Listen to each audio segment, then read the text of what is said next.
The dimensional fabric tore like silk across the view screen of the USS Enterprise D, and Captain Jean-Luc Picard watched reality itself hemorrhage light into the void. Not the swirling chaos of a wormhole or the predictable geometry of a spatial anomaly. This was something profoundly wrong, a wound in the universe bleeding colors that had no name in any Federation database. Captain, I'm reading massive gravitational distortions, Lieutenant Commander Data reported from Ops, his golden eyes reflecting the impossible radiance. The energy signature does not correspond to any known phenomenon. It is unprecedented. Red alert! Shields up! Picard commanded, rising from his chair. Move us to a safe distance, Mr. Crusher. But before Wesley could comply, something emerged from the rift. Not a ship, not an energy being, a man. He tumbled through the starfield in what appeared to be a blue suit with a red cape billowing in the vacuum where no fabric should move. No environmental suit, no visible life support. The sensors registered a single humanoid life sign, impossibly vital, impossibly strong, drifting unconscious toward the Enterprise's trajectory. Beaming him directly to sickbay, Picard ordered. Dr. Crusher, prepare for... I'm already seeing the readings, Captain. Beverly Crusher's voice came through the comm, tinged with disbelief. His cellular structure is... Jean-Luc, he's absorbing our ship's lighting like a solar battery. I've never seen anything like this. The man materialized on the biobed, and even unconscious, he radiated something that made the Enterprise's sensors scream with power readings. Dark hair, strong features, and a symbol on his chest that looked like an Earth letter, an S inside a diamond shield. His chest rose and fell with breathing that required no oxygen mask, no assistance, defying every law of biology that should have killed him the moment he hit vacuum. When his eyes opened, they glowed faintly red for a heartbeat before settling into a very human blue. Where am I? His voice carried the accent of Earth, North American Kansas region, according to the computer's linguistic analysis, but with an undertone of profound loss. He sat up with fluid grace, cape settling around his shoulders, and scanned the sickbay with eyes that seemed to see through the bulkheads. This isn't right. The technology, the ship design, everything's different. Picard stepped forward, hands clasped behind his back in his most diplomatic posture. I am Captain Jean-Luc Picard of the Federation Starship Enterprise. You're safe here. Can you tell us your name?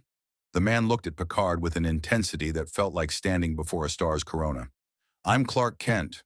Some people call me Superman. He stood in the movement held impossible power leashed by perfect control. But I think I'm very far from home. Over the next hour in the Enterprise's observation lounge, Superman explained impossible things with the calm of someone accustomed to being unbelievable. A planet called Krypton, destroyed. A baby sent across the stars to Earth. But an Earth where heroes wore capes and fought gods. Where magic was real and aliens invaded regularly. Where he stood as a symbol of hope against darkness that never stopped coming. You're describing a parallel universe, Data observed. His positronic brain processing the implications. One where human development followed a radically different trajectory. Your Earth has no united federation of planets, no prime directive. No, we have the Justice League, Superman said quietly. We protect Earth, the universe. We intervene when people need help. He looked at Picard with those impossibly blue eyes. Don't you do the same? Within carefully defined parameters, Picard replied, choosing his words with the precision of a man who defended the Prime Directive 1,000 times.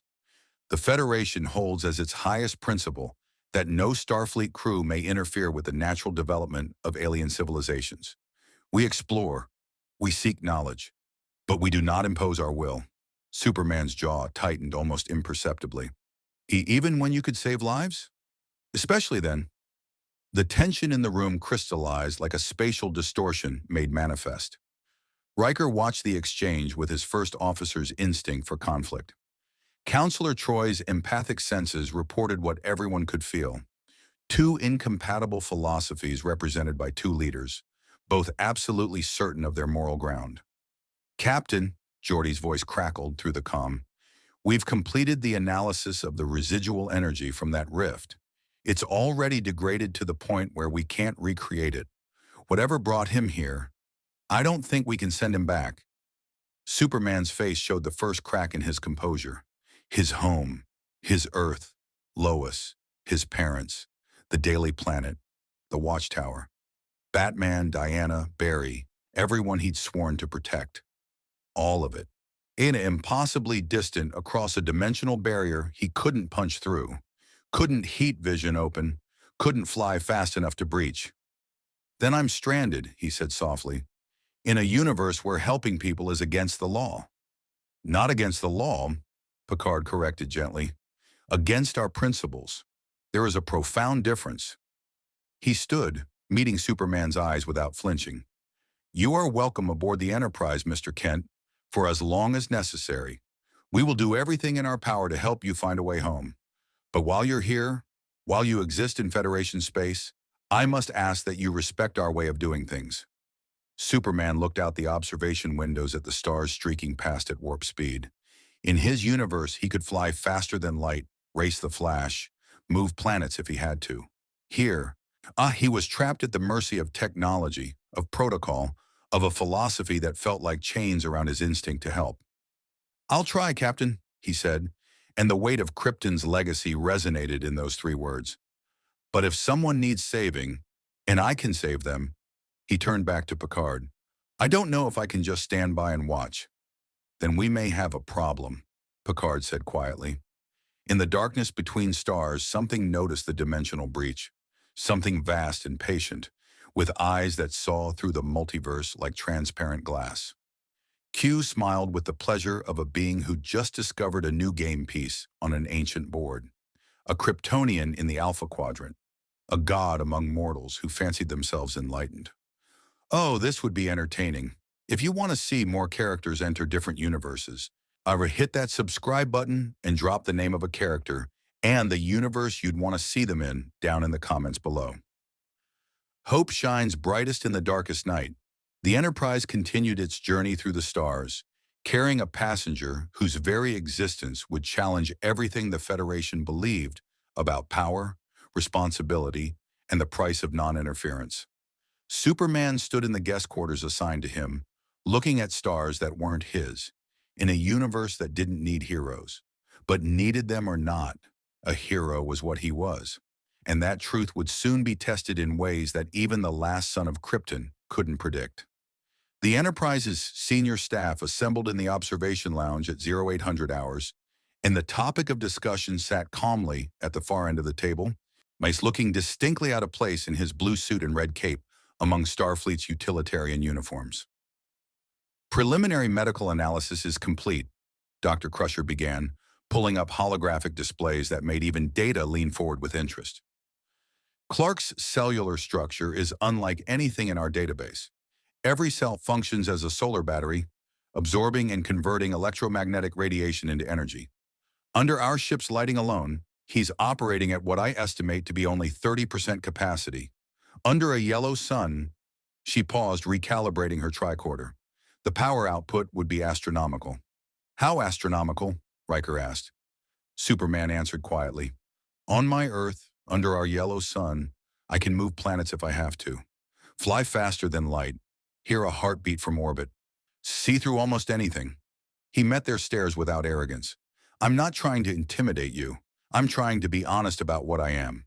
A weapon, Worf said bluntly from his position at Tactical. The most powerful weapon in known space. A person, Picard corrected, though his tone carried warning. Mr. Worf, I'll thank you to remember that. Captain, the security implications are noted. Picard turned to Data. Commander, you've been analyzing the circumstances of Mr. Kent's arrival. What have you determined? Data's fingers danced across the console. The dimensional rift exhibited characteristics similar to Q continuum interventions. Specifically, the controlled reality alterations we've observed in 17 previous encounters. When the energy signature contains mathematical patterns that suggest deliberate manipulation rather than random quantum fluctuation. Superman's eyes narrowed. Q. Picard mentioned that name. Who is he? An omnipotent being who treats existence as his personal theater, Picard said with barely contained frustration. He's appeared to test us, judge us, occasionally save us when the whim strikes him. If Q brought you here, he did so for a reason. likely one that amuses him and infuriates us. Then maybe he can send me back. Perhaps, if you can convince him. Q responds to very little beyond his own curiosity. Picard stood, pacing to the windows. But that raises our immediate concern. You possess power that exceeds our defensive capabilities by orders of magnitude. You claim to be a hero, and I'm inclined to believe you. But the Federation has protocols for unknown entities of extreme power, and those protocols require... The red alert klaxon screamed through the ship. "Bridge to Captain Picard," came the urgent voice of the con officer. "We're receiving a distress call from the colony on Corvan 2. They're under attack by Nausicaan raiders. 17 vessels, heavily armed. The colony's defenses are failing." Picard was already moving. "All senior staff to the bridge. Mr. Kent, please remain." But Superman was gone, moving faster than human eyes could track, already in the turbo lift before Picard could finish the sentence. On the bridge, chaos was organized into Starfleet efficiency. The view screen showed a small Federation colony, its scattered domes pockmarked with weapons fire as Nausicaan vessels. Brutal. Non-angular things built more for intimidation than elegance strafed the surface with disruptor fire. 237 colonists, Data reported. Current casualty estimate, 43 dead, 92 wounded. Their shields will fail in approximately 4 minutes. "Warp 9, Picard commanded, dropping into his chair. "Mr. Worf, prepare." "Captain." Superman's voice cut through the bridge like a knife. He stood at the railing, cape settling around him, and his eyes had gone distant, focused on something light years away. "I can hear them. The colonists. They're screaming." Picard felt the weight of command settle on his shoulders like armor. "We're still 7 minutes away at maximum warp. When we arrive, we'll engage the Nausicaans in 7 minutes." Superman turned, and for the first time, Picard saw the alien nature behind those human eyes, the fundamental otherness of a being who could hear death across the light years. "How many more will die in 7 minutes?" "We don't know." "I do." Superman moved to the view screen, his fists clenched. 19. That's how many heartbeats will stop if we wait 7 minutes. I can hear each one struggling. A mother trying to shield her children. An old man trapped under debris. A medical officer working with burns covering her hands. "Mr. Kent," Picard said carefully, standing, "I understand your frustration, but you cannot intervene. The Prime Directive doesn't apply to Federation colonies under attack." Superman interrupted, his voice tight with controlled emotion. "Data told me. The Prime Directive protects developing civilizations from interference. These are your people, us your citizens, and they're dying." Riker stood, hand moving subtly toward the phaser at his belt, a gesture Superman certainly noticed with his enhanced senses. "Even so, unilateral action. Captain Picard." Superman turned fully, and the bridge lighting seemed to intensify around him, drawn into his cells like water into sand. "I'm asking your permission, not because I needed to save those people. I could be there in seconds. But because I respect what you're trying to build here. This Federation, these ideals. I'm asking you, captain to captain, hero to hero, let me save them." The bridge fell silent except for the steady beep of sensors tracking their warp trajectory. Troy watched the exchange with her empath's awareness of the currents beneath the surface. Picard's absolute certainty in Starfleet protocol warring with his deep-seated need to protect innocent lives. Superman's barely restrained desperation to do what came as naturally to him as breathing. "If I allow this," Picard said slowly, "I set a precedent, a being of immense power, acting outside the chain of command, outside our laws and structures. Today you save a colony. Tomorrow what? Solve a planetary dispute through force? Impose peace on warring species because you know better? I would never, wouldn't you?" Picard's voice sharpened. "In your universe, you said you fought gods and tyrants. You've made decisions that affected billions. Who gave you that authority?" Superman's jaw worked silently for a moment. "I did. And it's a burden I've carried every day since I put on this symbol." He touched the S-shield on his chest. "But I've also learned that with great power comes great responsibility, not to rule, not to control, but to protect those who can't protect themselves. Your Federation has noble ideals, Captain. I admire them. But ideals don't stop disruptor fire." Another alert sounded. Colony shields at 30%. Captain, Worf rumbled, we could authorize a tactical intervention under emergency protocols. Send an away team, which would arrive after the Enterprise, Data noted, 4.3 minutes after shield collapse. Unacceptable casualties would result. Picard looked at Superman, really looked at him, saw not the alien power or the impossible abilities, but the same weight he himself carried, the burden of command. The knowledge that every decision could mean life or death, and hesitation was itself a choice with consequences written in blood. If you go, Picard said finally, you go as a civilian acting in defense of Federation citizens under emergency circumstances. You will minimize casualties on both sides if possible. You will not destroy the Nausicaan vessels if they can be disabled. And when the Enterprise arrives, you will stand down and allow us to handle the situation diplomatically. Superman nodded once, sharply. Understood. Then go. The word barely left Picard's lips before Superman was gone, moving through the Enterprise's corridors faster than the ship's internal sensors could track, heading for the shuttle bay where vacuum and space waited. Captain, Worf said with barely suppressed concern, you just authorized a one-man invasion force. No, Mr. Worf. Picard settled back into his chair, eyes fixed on the view screen where a colony burned and people died. I authorized hope. Now let's see if I was right to do so. 6.8 light-years away, Superman exploded from the Enterprise's shuttle bay like a comet given purpose, and the universe bent around him as he accelerated toward the screaming he could hear across the void. The Nausicaan raiders had no idea what was coming. They had no frame of reference for a being who could cross star systems under his own power, who flew through space trailing solar fire, who heard every cry for help like it was spoken directly into his ear.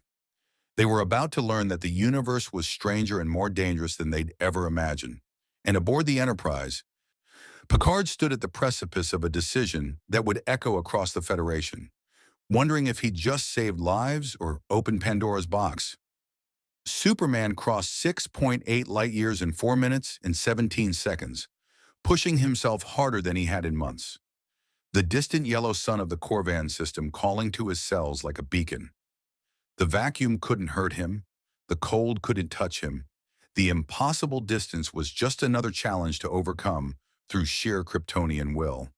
He decelerated hard as the colony came into view, atmospheric friction igniting around him as he dropped into Corvan II's upper atmosphere. Below, the Nausicaan vessels circled like predators, their disruptor banks painting the colony domes with emerald fire. Through his enhanced vision, Superman saw everything: the molecular structure of the shields failing, the thermal signatures of panicked colonists huddling in reinforced shelters, the targeting systems on 17 warships locking onto civilian structures. And he heard the heartbeats, each one, 237 lives, their biorhythms spiking with terror. 18 were already fading. Superman hit the lead Nausicaan vessel at Mach 7, pulling his punch enough to crack the hull plating without vaporizing the ship entirely. The Raiders spun out of control, systems screaming, crew thrown against bulkheads but alive. He was already moving to the next one, heat vision lancing out in precision strikes that carved through weapon arrays without touching crew compartments. The Nausicaans, to their credit, adapted quickly. West disruptor fire converged on Superman from multiple vectors, enough firepower to level a small city. The energy washed over him like warm rain, absorbed by his cells, converted into strength. He smiled grimly. In his universe, Lex Luthor had hit him harder during breakfast. "Attention, Nausicaan vessels," he broadcast on all frequencies, his voice carrying the authority of someone accustomed to speaking to villains. "You're attacking Federation citizens. Stand down immediately, or I will disable your ships." The response was a torpedo barrage. Superman sighed and went to work. He moved through the formation like a living weapon, each movement surgical, precise. A hand through a warped nacelle, rendering it inoperable but not explosive. Heat vision through shield generators, frying the systems but leaving life support intact. For super breath to push a vessel away from its strafing run, the Nausicaan crew experiencing sudden zero-G as their artificial gravity failed. It took 90 seconds to disable all 17 ships. The Nausicaan commander, a massive brute with the characteristic facial ridges and violent reputation of his species, appeared on the comm channel Superman had appropriated. "What are you?" he snarled in accented Federation standard. "Someone who really doesn't like bullies," Superman replied, hovering in space with his cape billowing in solar wind, surrounded by the wreckage of a failed raid. "You've got two choices. Retreat now, or I start making things uncomfortable." "We are Nausicaan warriors. We do not—" Superman moved faster than sensors could track, appeared outside the commander's bridge window, went and tapped the transparent aluminum with one finger. The gentle impact sent a spiderweb of cracks radiating across the viewport. The Nausicaan vessels jumped to warp so fast they left ion trails. Superman descended to the colony's main dome, phasing through the damaged sections with the same ease he'd walked through walls in Metropolis. The colonists stared at him with a mixture of fear and wonder, some raising makeshift weapons, others simply standing in shock at the sight of a man in a cape floating in their emergency shelter. "It's all right," he said gently, lowering himself to the ground. "The raiders are gone. You're safe." A woman stepped forward, the colony administrator according to the insignia on her tattered uniform. Her face was scorched, her right arm in an improvised sling. "Who are you?" Starfleet didn't mention sending. "I'm not Starfleet, I'm—" He paused, considering how to explain. "A friend. The Enterprise is on its way. Your wounded need immediate attention. Where's your medical facility?" She pointed to a collapsed dome. "Trapped. The doctor and 15 patients. We can't get through the debris without risking a full structural collapse." Superman was already moving. His X-ray vision cut through the rubble, mapping the precise location of survivors, the weakest stress points in the structure, the safest extraction route. He began lifting debris that would have required industrial equipment, his movements gentle despite the multi-ton weight, creating a path through the destruction. "Oh my God," someone whispered. "He's lifting the support beam with one hand."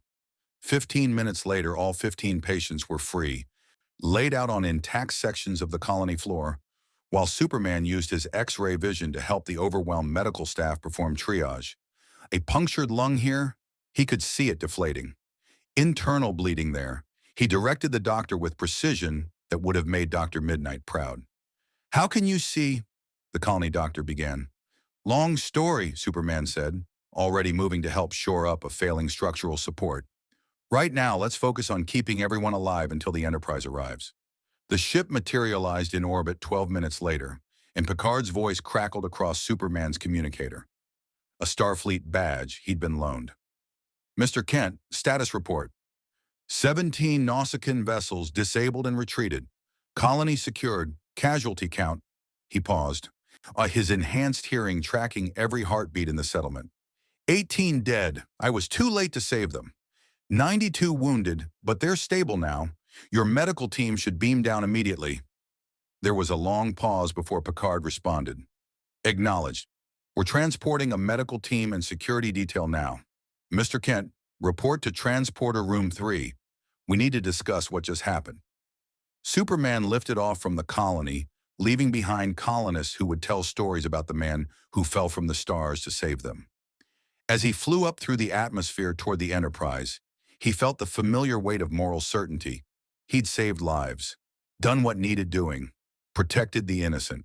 But Picard's tone suggested the captain saw things differently. He materialized in the transporter room to find not just Picard, but Worf, Riker, and 2 security officers with phasers conspicuously visible at their belts. Not aimed at him, not yet, but ready. "Captain," Superman said carefully, stepping down from the pad, "the colony is secure. The wounded are being treated. What's the problem?" "The problem, Mr. Kent, is that you just executed a military operation in Federation space without authorization, without command oversight, and without consideration for the diplomatic ramifications of your actions." Superman's eyes narrowed. "I had your authorization. To defend colonists under immediate threat, yes. Not to disable 17 vessels, send them fleeing, and set a precedent that will echo across this quadrant." Picard's voice was controlled, but Superman could hear the elevated heartbeat, the stress in his respiratory pattern. The captain was angry. "Do you have any idea what you've done? Saved over 200 lives. and potentially started a war. Picard's composure cracked for just a moment. The Nausicaans operate in loosely affiliated raiding parties? Yes, but they have connections to the Orion Syndicate, to various independent governments. They now have visual recordings of an unknown being of godlike power operating under Federation authority. I'm not under Federation authority. They don't know that. To them, you're a Federation superweapon, a strategic asset that changes every equation in this region of space. Picard began pacing. Within hours, this will reach the Romulan Star Empire, the Klingon High Council, potentially even the Dominion. And every power in the quadrant will be reassessing their relationship with the Federation based on the assumption that we have access to beings like you. Superman felt something cold settle in his chest. In his universe, when he saved people, they thanked him, celebrated him, built statues. Here in this strange place where philosophy trumped action, he'd apparently committed some kind of crime. Would you rather I let them die? He asked quietly. I would rather, Picard said with forced calm, that you had trusted our methods, that you had waited the 7 minutes for us to arrive and handle the situation according to established protocols. Yes, more would have died. That is the terrible mathematics of warfare and crisis response. But the Federation endures because we follow rules that prevent escalation and that maintain diplomatic relationships that ensure we don't become the very thing we oppose, beings who impose our will through superior force. I am not a tyrant. No one ever thinks they are. Picard stepped closer, looking up at Superman with eyes that had seen Q's omnipotence, the Borg's perfection, and countless other beings convinced of their righteous superiority. But I have learned painfully that good intentions and great power are not sufficient justification for unilateral action. The road to tyranny is paved with saved lives and grateful subjects. The words hit Superman harder than any Kryptonian punch, because he'd heard them before, in another voice, from another skeptic who wore a cowl instead of a uniform. Batman had said almost the same thing once, in the Watchtower, after Superman had stopped a war by simply appearing over the battlefield. Today you intimidate them into peace. Tomorrow what? Force them to stay peaceful? We're heroes, Clark, not gods. The moment we forget that difference is the moment we become what we fight. I'm not trying to be a god, Superman said, and for the first time since arriving in this universe, he sounded tired. I'm just trying to help. I know, Picard said, his tone softening slightly. And that is precisely what makes this so difficult. Because I believe you, Mr. Kent. I believe you want to help, but help given without consideration for consequences, without respect for the societies and structures that sustain civilization, that's not heroism, it's imperialism with a friendly face. Before Superman could respond, Data's voice came through the comm. Captain, we are receiving a priority message from Starfleet Command. Admiral Nechayev wishes to speak with you immediately regarding the incident at Corvin 2. She sounds displeased. Picard closed his eyes briefly. Of course she does. Mr. Kent, you'll remain aboard the Enterprise while I discuss this with Command. Worf, assign quarters under security observation, not imprisonment, he clarified quickly. But we need to know where our guest is at all times. I'm not a prisoner? Superman asked. No, but you're not free to operate independently in Federation space either. Not until we determine what to do with you. Picard moved toward the door, then paused. For what it's worth, Mr. Kent, those colonists are alive because of you. That matters, but it can't be the only thing that matters. We must find a balance. Or we risk losing everything the Federation stands for. He left, leaving Superman standing in the transporter room with 2 security officers trying very hard not to look nervous in the presence of a being who could crush their ship like tinfoil. Superman stared out the viewport at the stars. So many stars, all of them wrong, all of them mapping a universe where his help was a complication instead of a blessing. And somewhere in the darkness between dimensions, Q watched the seeds of conflict take root and smiled with anticipation. The game was just beginning. The quarters assigned to Superman were comfortable by Starfleet standards. A bed, a replicator, a viewport showing the stars streaking past at Warp 6. To someone who'd lived in the Fortress of Solitude and maintained an apartment in Metropolis, Thus, they felt like a holding cell with better amenities. He stood at the window, hands clasped behind his back in a posture that would have made Batman recognize the contemplative mood, and listen to the Enterprise's heartbeat. 1,700 souls aboard, each with their own rhythms, their own fears and hopes and dreams. The ship itself hummed with power, the warp core pulsing like an artificial star, the computer systems singing in electronic harmonics, the life support breathing for everyone aboard. So much like the Watchtower, so profoundly different. The door chimed. Superman's X-ray vision identified the visitor before he spoke. "Come in, Commander." Data entered with the precise movements of his positronic body, carrying a tray from the replicator. "I thought you might require sustenance. Dr. Crusher's analysis suggested that your metabolic processes, while primarily solar-powered, still benefit from nutritional intake." "Thank you." Superman took the tray, some kind of pasta dish that smelled surprisingly good. "You didn't have to do that." "No," Data agreed, settling into a chair with perfect posture. "But Captain Picard suggested that diplomatic outreach might be appropriate, and I am curious about your unique perspective." He cocked his head slightly. "You are not the first being of superior capability the Enterprise has encountered. However, you are the first who seems genuinely troubled by possessing such power." Superman ate slowly, considering his words. "In my universe, I was raised by farmers in Kansas. The Kents, my adopted parents, taught me that everyone has value. That power doesn't make you special. It makes you responsible. They raised me to be human, even though I'm not. Yet you wear a symbol and act as humanity's protector. That suggests you see yourself as separate from them." "No, it means I see myself as serving them." Superman set down his fork. "Data, can I ask you something? You're an artificial being, a machine intelligence housed in a positronic matrix. Do you ever wonder if you're really alive, or just programmed to think you are?" "Constantly," Data replied without hesitation.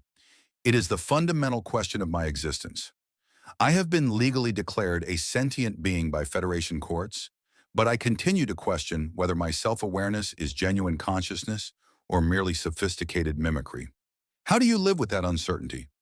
"By choosing to act as if I am sentient, as if my choices matter, as if the emotions I cannot feel still guide me toward ethical behavior through logic." Data's golden eyes studied Superman with an intensity that seemed almost human. "I suspect you face a similar question. Not whether you are alive, but whether you are truly one of them, or something wearing their shape while possessing the power of a god?" Superman laughed bitterly. "You're more perceptive than you give yourself credit for.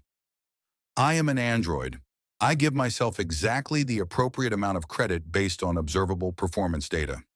Data paused, then added, "That was an attempt at humor. Did it succeed?" "Yeah, Data, it did." Superman smiled despite himself. "You remind me of someone back home. Victor Stone, cyborg, half human, half machine, always questioning where the line between them runs. Yeah, he'd like you." They sat in companionable silence for a moment before Data spoke again. "Captain Picard is facing considerable pressure from Starfleet Command. Admiral Nachaya views your presence as a destabilizing factor. She has recommended you be confined to quarters indefinitely, possibly transferred to a secure research facility for study." Superman's eyes flashed red for just a microsecond. "I'm not a lab specimen. No. You are a refugee from another universe with no way home and capabilities that exceed our defensive systems by several orders of magnitude." Data leaned forward. "But you are also, I believe, a fundamentally good person.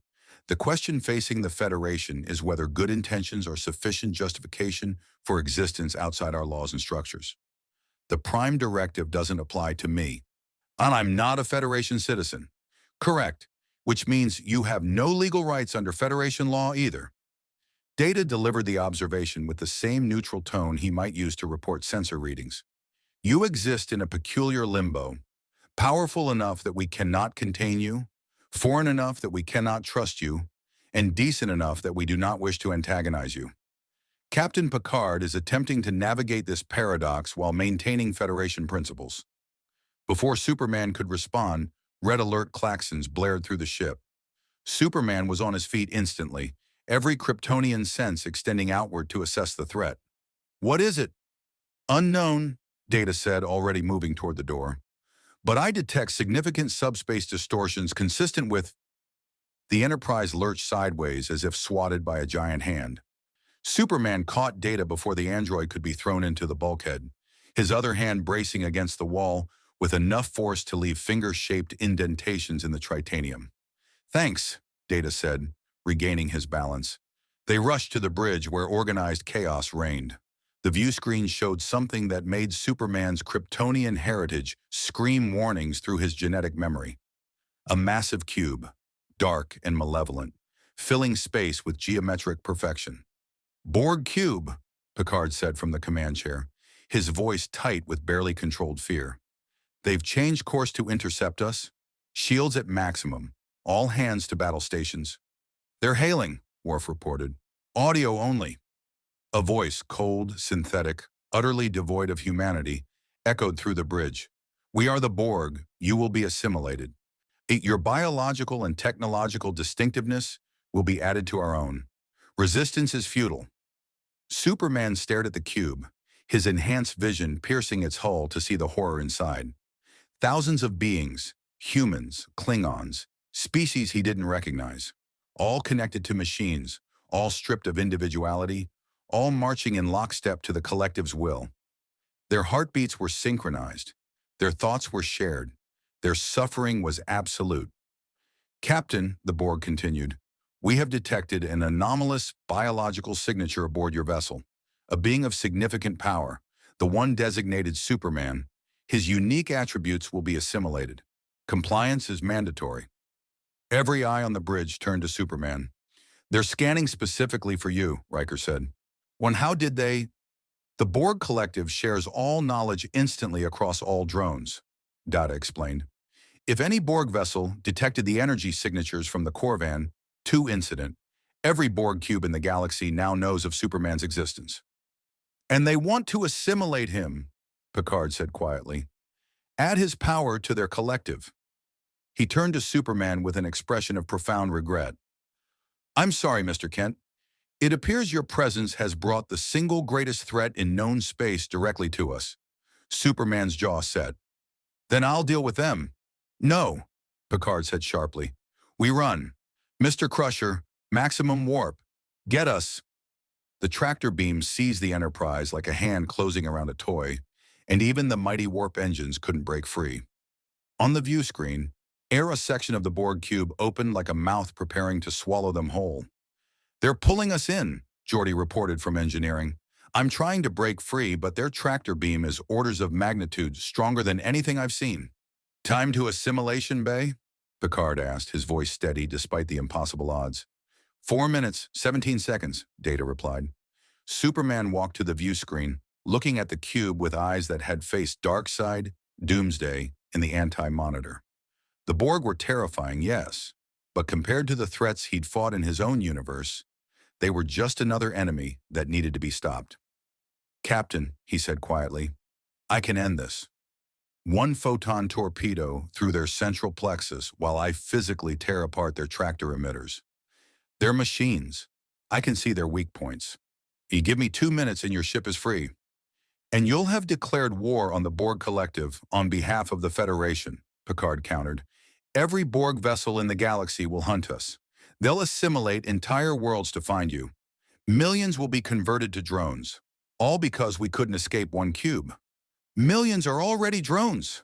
Superman's voice rose with frustration. I can see them in there, Captain. Thousands of beings with their minds enslaved, their bodies mutilated, their souls torn away. And you want to run instead of fighting? I want to survive to fight another day according to tactics that don't lead to galactic catastrophe. Picard stood, meeting Superman's intensity with command authority earned through decades of impossible choices. You see individual suffering, I see strategic consequences. Though both matter, the Enterprise shuddered as it crossed the threshold into the Borg cube's docking bay.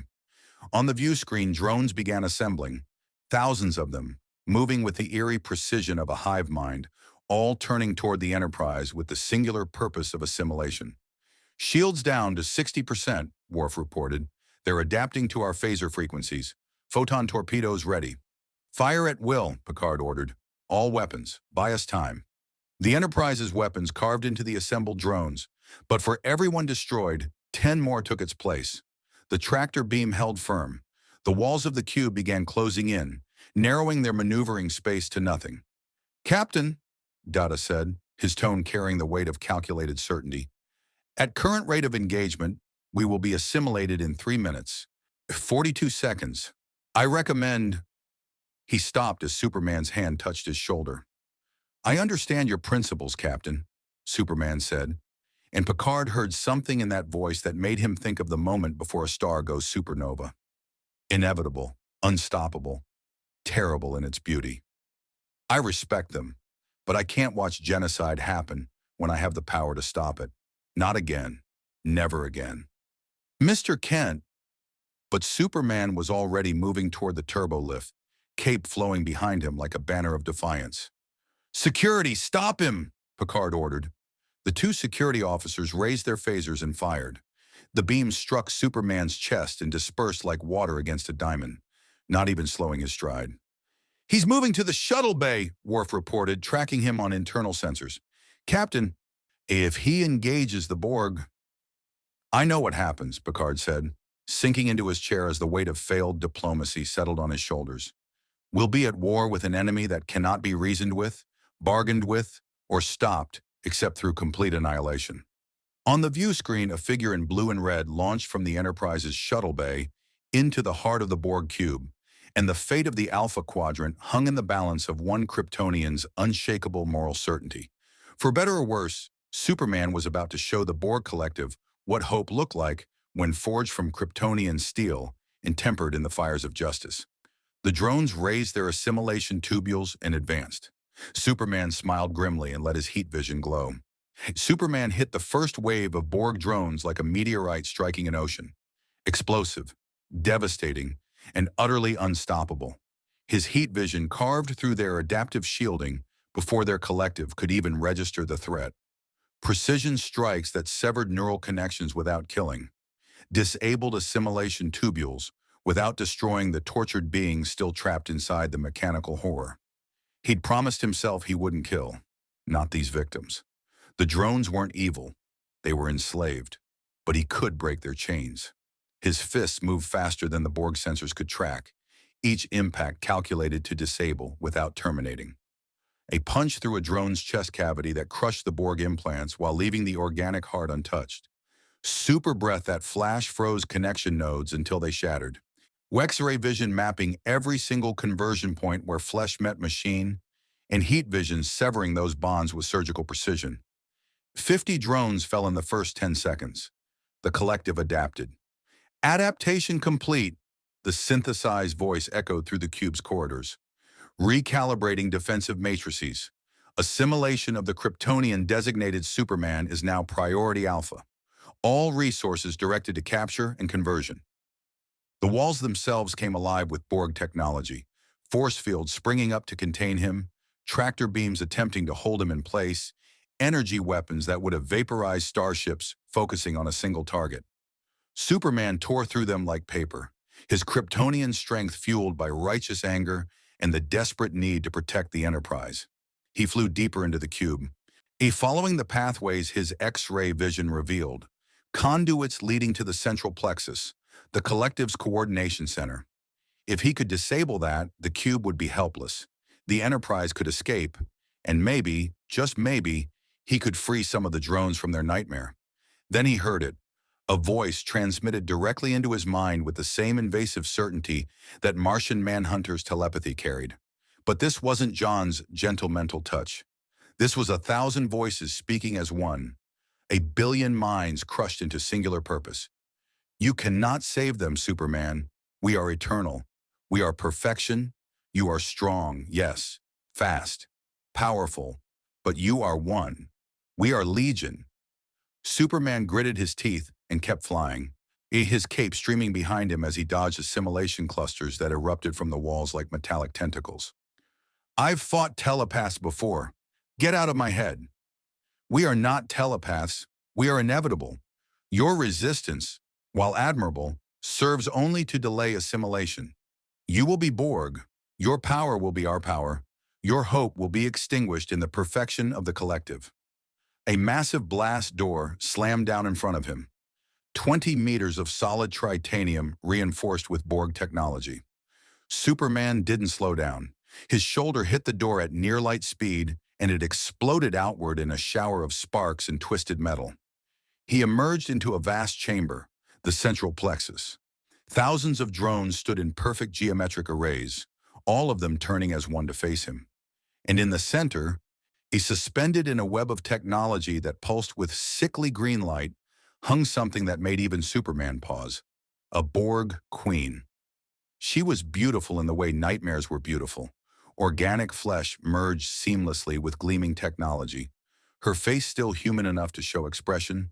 Her eyes glowing with the malevolent intelligence of the entire collective, focused through a single avatar. Superman, she said, her voice no longer synthetic but rich with terrible certainty. The Borg have assimilated thousands of species, gods and mortals alike. You are not the first with extraordinary power to stand before us. You will not be the last, but you will join us. Never, Superman said, floating in the center of the chamber, surrounded by thousands of drones who stood perfectly still, waiting for the order to attack. When I've seen what you do, the suffering you cause, the lives you destroy, you're not perfection. You're a plague. We are evolution. We are order imposed on chaos. The Queen descended from her perch, walking toward him on legs that moved with mechanical precision. Your Federation fears us because we represent everything they deny, that cooperation through force is superior to cooperation through choice, that individuality is weakness, that flesh must be improved by technology to reach its potential. That's slavery dressed up in philosophy, Superman countered. Every being deserves freedom, the right to choose their own path.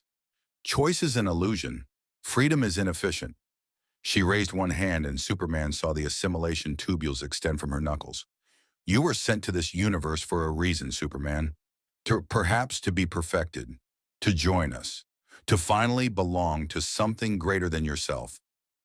For just a moment, one terrible moment, Superman felt the weight of isolation that had plagued him since arriving in this universe. No Lois, no Justice League, no Earth that needed him. Just endless space, endless rules, endless conflict between his instinct to help and the Federation's insistence on procedure. The Queen saw the hesitation and smiled. You are alone here, but in the collective, you would never be alone again. Billions of voices to share your burden. No more choosing between saving one or saving many. No more wondering if you made the right decision.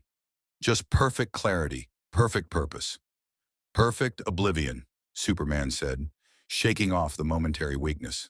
I've been alone before, so it's better than being enslaved. Then you choose destruction. The Queen raised both hands.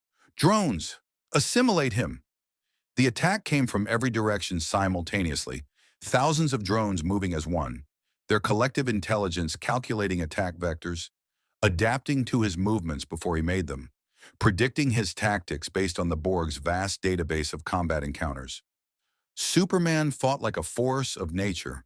He moved through the drones in patterns that would have made Batman's tactical mind appreciate the efficiency, never staying still long enough for them to adapt, constantly shifting strategies, using the drones themselves as shields against the cube's weapon systems.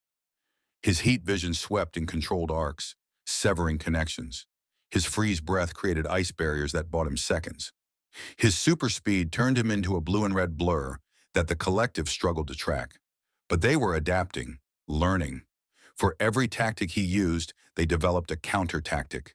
For every drone he disabled, 5 more moved to replace it. The Borg didn't get tired, didn't get discouraged, didn't feel fear or doubt. They just kept coming. Superman grabbed a drone and threw it through a support column, bringing down a section of the ceiling. How many of you do I have to break before you understand? I'm not giving up. Neither are we, the Queen replied, still standing calmly in the center of the chaos. This is why you will fail, Superman. You fight for individuals. We fight as one. Your compassion is weakness. You hold back, afraid to kill these drones.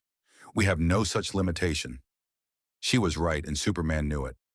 Every punch he pulled, every heat vision blast he controlled to disable rather than destroy, every second he spent trying to save the organic beings trapped in Borg technology, it all gave the collective time to adapt, to counter, to overwhelm him through sheer numbers. In his universe, he could have asked for help, called the Justice League, let Flash evacuate civilians while Wonder Woman held the line and Batman analyzed weaknesses. But here, he was alone against an enemy that couldn't be reasoned with, just like Darkseid, just like Doomsday. Except this time, he was in someone else's universe, fighting someone else's battle, possibly starting someone else's war. The doubt hit harder than any drone's attack. Then he heard Picard's voice through the communicator he still carried. "Mr. Kent, if you can hear me, the Enterprise has broken free of the tractor beam. We're preparing to fire a full spread of photon torpedoes at the cube's primary stabilization nodes. When they detonate, you'll have approximately 15 seconds before structural collapse. Get out." "Captain, there are thousands of drones in here," Superman replied, dodging an assimilation cluster while crushing 2 drones in a bear hug that disabled their implants. "If you blow this cube, they all die." "They're already dead," Picard said, his voice heavy with the weight of command decisions that haunted decades. "The Borg killed them the moment they were assimilated. What remains are weapons aimed at the Federation. I'm sorry, Mr. Kent, but this is war, and in war we must make terrible choices." Superman looked around the central plexus, at the drones who'd once been people, Sonny at the Queen who'd been human before transformation, at the entire cube full of tortured souls who'd lost everything that made them individuals. In his universe, he'd saved people from the Phantom Zone, freed them from Darkseid's control, rescued them from impossible situations because giving up on someone wasn't in his nature. But this wasn't his universe. These weren't his rules. And Picard was right. Every second he hesitated, the Borg adapted, learned, became more dangerous to everyone in the Federation. "Target locked," Worf's voice came through the comm. "Awaiting your order, Captain." Superman made his choice. "Fire," he said quietly. The photon torpedoes struck the cube's stabilization nodes with devastating precision. The entire structure shuddered as primary systems failed, secondary systems attempted to compensate, and tertiary systems overloaded from the cascading damage. Explosions rippled through the corridors like dominoes falling in sequence. Superman flew toward the Queen one last time. "I could take you with me, pull you out before this whole thing collapses, give you a chance at freedom." She smiled sadly, the most human expression he'd seen from her. "I am freedom, Superman. Perfect freedom from choice, from doubt, from the loneliness of individuality. You cannot save me because I do not wish to be saved." The cube began breaking apart around them. Superman flew. He burst from the disintegrating cube at maximum speed, cape streaming behind him, debris exploding in his wake. Behind him, the Borg cube collapsed in on itself, its secondary explosions tearing through the massive structure until nothing remained but wreckage and the fading screams of a collective severed from its drones. He materialized in the Enterprise's transporter room, called back by an emergency beam-out, and fell to his knees on the pad. Picard was waiting. "Mr. Kent." "I killed them," Superman said, his voice hollow. "Thousands of them. People who could have been saved, who deserved rescue. And I let you blow them up because it was easier than finding another way." "You made a command decision," Picard said gently, moving closer. "One I've had to make more times than I care to remember. One that will haunt you, as it should, but also one that saved the ship and everyone aboard." Superman looked up at Picard with eyes that glowed faintly red, not with heat vision, but with unshed tears that Kryptonian biology wouldn't allow to fall. "In my universe, I'm a hero. Here, I'm just another killer making excuses." "No," Picard said firmly. "Here, you're a being of conscience learning that power without context leads to tragedy, that good intentions must be tempered by wisdom, that sometimes there are no perfect choices, only lesser evils." He extended a hand. "Welcome to command, Mr. Kent. I'm sorry it had to be this way." Superman stared at the offered hand, a gesture of respect from one leader to another, one burden bearer to another. Slowly he took it, and somewhere in the wreckage of the Borg cube, fragments of Borg technology drifted through space, already transmitting the encounter back to the collective. The being called Superman had destroyed them, yes, but he had also hesitated, shown mercy, revealed weaknesses that could be exploited. The Borg had learned, and the Borg never forgot. The Enterprise limped toward Deep Space Nine at Warp 3, the best speed Geordi could coax from engines that had taken a beating from the Borg encounter. In his quarters, Superman stood at the viewport watching the stars crawl past, his reflection ghostly in the transparent aluminum. He'd killed thousands, not in the heat of battle against Darkseid's parademons, where there was no saving the mindless servants of Apocalypse, not against Doomsday, where it was kill or be killed and watch Earth burn. He'd killed people who'd been victims, who deserved rescue, because a Starfleet captain said it was necessary and he'd believed him. The door chimed. Superman didn't turn around. "Come in."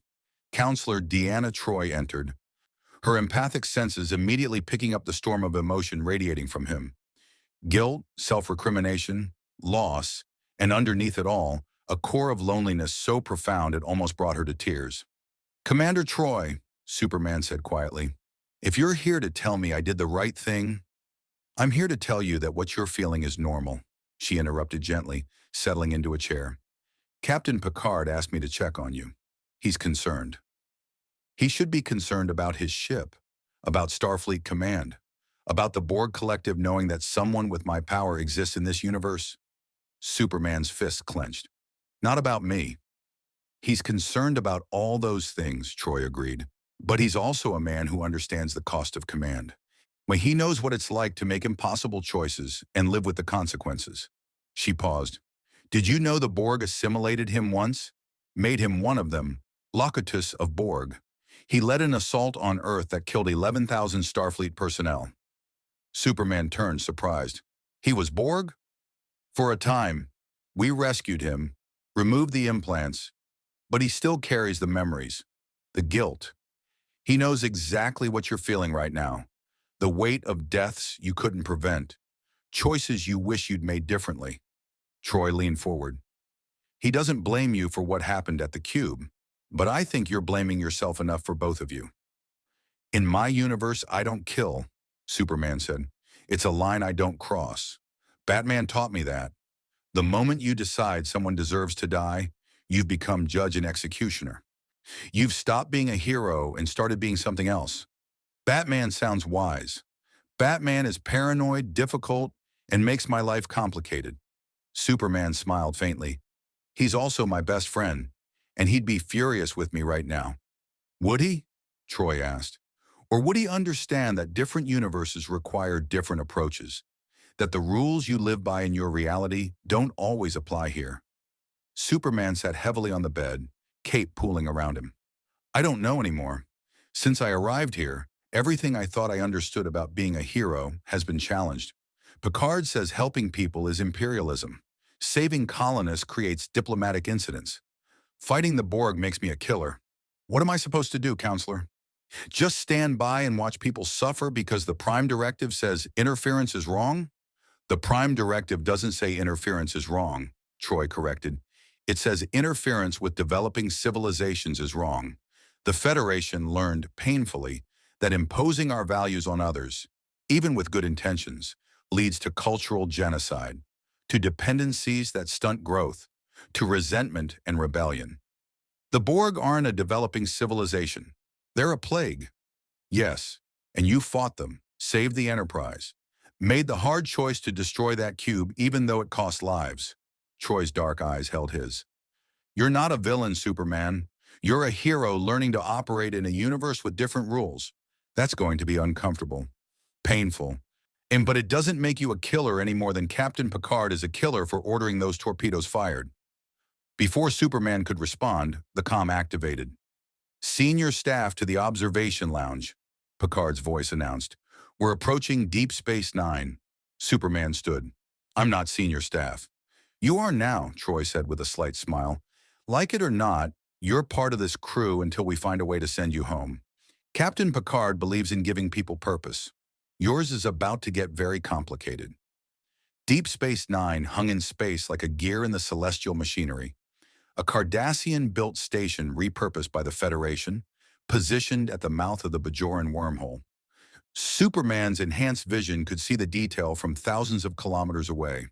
The docking pylons where ships clustered like fish around a reef, were the fusion reactors pulsing with controlled power, the promenade where thousands of beings from across the quadrant conducted trade and diplomacy. And standing in ops, watching the Enterprise approach, was Commander Benjamin Sisko, a man whose presence made Superman's Kryptonian instincts take notice. There was power there, potential like a coiled spring waiting for release. "Captain Picard," Sisko's voice came through the view screen, his tone carefully neutral. "Starfleet Command briefed me on your passenger. Permission to come aboard?" "Granted, Commander. We'll beam you directly to the observation lounge." Sisko materialized moments later with Chief of Security Odo, a changeling whose default form was vaguely humanoid, but whose true nature was liquid shape-shifting. Superman's X-ray vision revealed nothing beneath Odo's surface, just undifferentiated biomatter that defied every law of biology he understood. "Mr. Kent," Sisko said, extending a hand. "Benjamin Sisko. I command Deep Space Nine. This is Odo, my security chief." Superman shook hands, careful to control his strength. Sisko's grip was firm, confident, the handshake of someone who'd commanded in crisis and survived. "Commander, thank you for meeting with us." "Starfleet Command didn't give me much choice," Sisko replied, settling into a chair. "They're very interested in the being who destroyed a Borg cube single-handedly and created a diplomatic crisis at Corvin II. Admiral Nechayev wants you transferred to a secure facility for evaluation." "I'm not going to any facility," Superman said flatly. "I know, and that's why I'm here, to offer an alternative." Sisko glanced at Picard. "The station has been experiencing complications. The Bajoran Provisional Government is fragile. Cardassian interests keep probing for weakness. The Dominion is making everyone nervous, and we're sitting on the most strategically valuable piece of real estate in the quadrant, the wormhole to the Gamma Quadrant." "You want to recruit me," Superman said.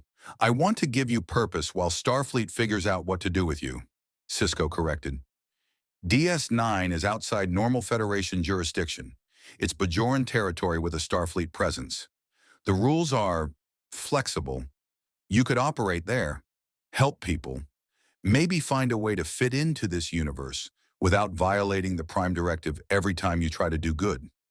Picard leaned forward. "Commander Sisko, Aaron with respect, placing a being of Superman's power on a station that sees constant diplomatic tension seems inadvisable." "With respect, Captain, keeping him on the Enterprise while you explore uncharted space seems more inadvisable." Sisko's gaze turned to Superman. "I read the reports. You saved those colonists. You fought the Borg. You're trying to be a hero in a universe that doesn't know what to do with heroes. On DS-9, I face impossible situations daily. The Bajorans see me as their emissary, a religious figure whether I want to be or not. I understand what it's like to have power and responsibility thrust on you." "The emissary?" Superman asked. Odo spoke for the first time, his voice gravelly and skeptical. "The Bajoran prophets, beings that exist in the wormhole, outside linear time. Now they communicated with the commander and declared him their emissary. The Bajorans worship him. It's complicated." "I don't want to be worshipped," Sisko said quietly. "I just want to do my job and help Bajor recover from 50 years of Cardassian occupation. But sometimes you don't get to choose the role you play. You just choose how you play it." He looked at Superman. "Sound familiar?" Superman thought of the S-shield on his chest, of Metropolis building statues, of people praying to him even though he told them not to, of children dressing up as him for Halloween, and adults looking to him for answers he didn't have. "Very familiar," he admitted. "Then come to DS-9, Sisko offered. "Help where you can, learn our ways, and maybe we'll figure out how to send you home. But if you stay on the Enterprise, Starfleet will lock you up, study you, or worse, try to weaponize you. I've seen it happen before." Picard cleared his throat. "Mr. Kent should know that Deep Space Nine faces its own unique dangers. The wormhole attracts attention from powers that make the Borg look reasonable. The Dominion controls the Gamma Quadrant, a vast empire ruled by shape-shifting founders who use genetically engineered soldiers called Jem'Hadar. They view the Alpha Quadrant as a threat to be neutralized. And they're probably already aware of Superman's existence, Odo added. Changelings have infiltrated Starfleet before. The founders may already be planning how to deal with him. So I go from being a problem for the Enterprise to being a problem for DS9, Superman said. No, Sisko countered. You go from being a prisoner on a starship to being an asset on a station that needs heroes. Like, even if we don't call them that. The Bajorans have suffered for decades. They could use hope, and I could use someone who understands what it's like to carry the weight of others' expectations. Superman looked at Picard. Captain? Picard sighed, the weight of command evident in the gesture. I won't pretend I'm not relieved, Mr. Kent. You're a good man, but your presence on the Enterprise has been challenging. Commander Sisko's offer gives you freedom while keeping you within Starfleet's oversight. Loosely, he stood. But the choice is yours. You're not a prisoner. Just an anomaly everyone wants to control or eliminate, Superman said without bitterness. I understand. He turned to Sisko. I'll come to DS9, but I won't be your weapon, Commander. Oh no, and I won't stop helping people just because it's diplomatically inconvenient. Sisko smiled slightly. I wouldn't expect anything less. Welcome to the frontier, Superman. It's messier than Metropolis, but it's honest about it. As the meeting broke up and Sisko returned to DS9 to prepare for Superman's arrival, Picard pulled Superman aside. Mr. Kent, a word. They stood alone in the observation lounge, looking out at the ancient Cardassian station. You're making the right choice, Picard said quietly. Sisko is a good man, unorthodox, willing to bend rules when necessary, but fundamentally decent. He'll understand your nature better than I could. Because he's a religious icon who didn't ask for the job. Because he's learned to balance ideals with reality. To hold on to principles while navigating impossible situations. Picard met Superman's eyes. I judged you harshly, and I apologize for that. You're not trying to be a tyrant. You're trying to help. But in this universe, help is complicated. Everything here is complicated, Superman said. In my universe, the line between right and wrong is clear. Here, it's all gray. Not gray, nuanced. Picard smiled slightly. We're not so different, your universe and mine. We both have heroes and villains, hope and despair. We just express them differently. Your Justice League acts, our Federation deliberates. Both approaches have merit. Both have costs. He extended his hand again. Good luck on Deep Space Nine, Mr. Kent.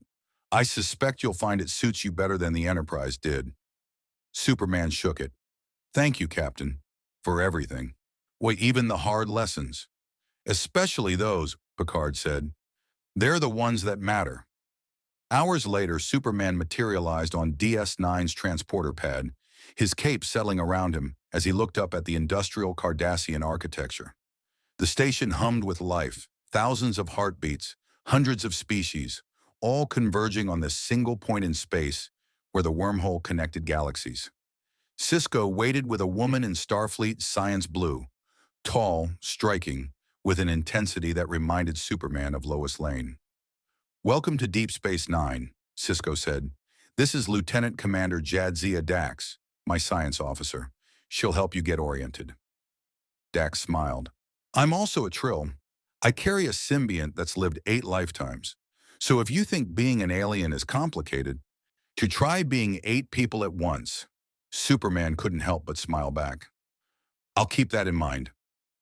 As they walked through the promenade, past Quark's bar where Ferengi merchants hawked their wares, past the Bajoran temple where monks chanted prayers, past the security office where Odo watched everything with suspicious eyes, Superman felt something he hadn't felt since arriving in this universe. Not quite home, but maybe a place where he could make a difference. And in the Gamma Quadrant, beyond the wormhole, the founders of the Dominion received word of the Kryptonians' arrival and began calculating how to eliminate or control this new threat to their order. The game was evolving, and Superman was about to learn that the frontier held dangers even a Kryptonian couldn't punch his way through. Superman's quarters on Deep Space Nine were Spartan compared to the Enterprise. A Cardassian-designed space with harsh angles and utilitarian fixtures that spoke to the station's former purpose as an ore processing facility during Bajor's occupation. But the viewport offered something the Enterprise never could, a constant view of the Bajoran wormhole. Every 11 hours it opened, a brilliant bloom of blue-white energy that tore through space like a flower made of light, ships emerging from or disappearing into the passage between galaxies. Superman watched it with fascination, his enhanced vision seeing the quantum fluctuations, the subspace distortions, the way reality itself bent around the phenomenon. "Beautiful, isn't it?" Jadzia Dax said from the doorway. She'd brought him a PADD containing station protocols and a drink from the replicator. "I've studied it for 2 years, and I still don't fully understand it. The prophets, the beings inside, exist outside linear time. Past, present, future, all simultaneous to them. In my universe, we have the Speed Force," Superman said, accepting the drink. "A dimension where time works differently. The Flash can access it, move through time. But he says it's dangerous, that changing the past creates paradoxes. The prophets don't seem concerned with paradoxes. They see all of time as one moment." Dax settled into a chair, her spotted trill features curious. "Commander Sisko says you're from another universe entirely. That must be disorienting." "More than you know." Superman sipped the drink, some kind of fruit juice that tasted almost like the orange juice Ma Kent made on the farm. "How do you do it? Live 8 lifetimes in one body? Keep your sense of self?" "The symbiont, Dax, remembers everything from its previous hosts. But I'm still Jadzia, still me. We're partners, not one person consuming another." She smiled, though sometimes the memories blur. "I remember being Curzon Dax, a crusty old diplomat who drank too much. In Tarius Dax, a test pilot who died in a crash. And 6 others, each with their own loves and losses and lessons learned." "That sounds lonely. Remembering lives you didn't actually live." "Or incredibly full. I have 8 lifetimes of experience, 8 perspectives on every problem." Dax leaned forward, her expression turning serious. "Which is why I wanted to talk to you. One of my previous hosts, Joran Dax, was a murderer. He killed to get the symbiont, and the memories of his crimes are part of me now. I know what it feels like to take a life and feel no remorse." Superman's eyes narrowed. "Why are you telling me this?" "Because Commander Sisko told me about the Borg Cube, about your guilt over the drones who died. And I wanted you to know that carrying the weight of death doesn't make you a monster. Refusing to learn from it does." She stood. "Joran taught me that even darkness can teach valuable lessons. The Borg taught you that good intentions aren't enough. That's wisdom, not weakness." Before Superman could respond, alarms blared through the station. "Red alert! All personnel to stations!" Sisko's voice echoed through the comm. We have 3 Jem'Hadar warships coming through the wormhole. Shields up. Weapons online." Superman was already moving, Dax right behind him. They reached Ops, the station's command center, to find organized chaos. Sisko stood at the center, Kira Nerys, his Bajoran first officer, coordinating defense, O'Brien, the chief engineer, routing power to shields, and Odo monitoring security protocols. On the view screen, 3 sleek warships emerged from the wormhole's bloom, angular, aggressive designs that looked built for nothing but war. No running lights, no diplomatic markings, just predatory efficiency. "They're hailing," Kira reported, her voice tight with the controlled anger of someone whose world had suffered occupation and wouldn't tolerate another. "On screen," Sisko ordered. When the Jem'Hadar first appeared, a reptilian humanoid with pale skin, a face designed for intimidation, and eyes that held absolutely no mercy. "I am First Talak Talon of the Dominion. You are in violation of Dominion space. The wormhole is now under our jurisdiction. Withdraw immediately or be destroyed." "This is Commander Benjamin Sisko of the United Federation of Planets. The wormhole opens into Bajoran space. You're the ones in violation. Stand down and we can discuss." "The Dominion does not negotiate with solids," the first interrupted, using the Founder's term for non-shapeshifters with contempt. "We destroy threats to order. Your presence here is a threat. You have 1 minute to withdraw." The channel closed. "They're powering weapons," O'Brien reported. "Multiple Polaron beam emitters locked on the station. Chief, our shields aren't designed for sustained assault from 3 warships." Runabouts, Cisco asked. Ready but outgunned, Kira said.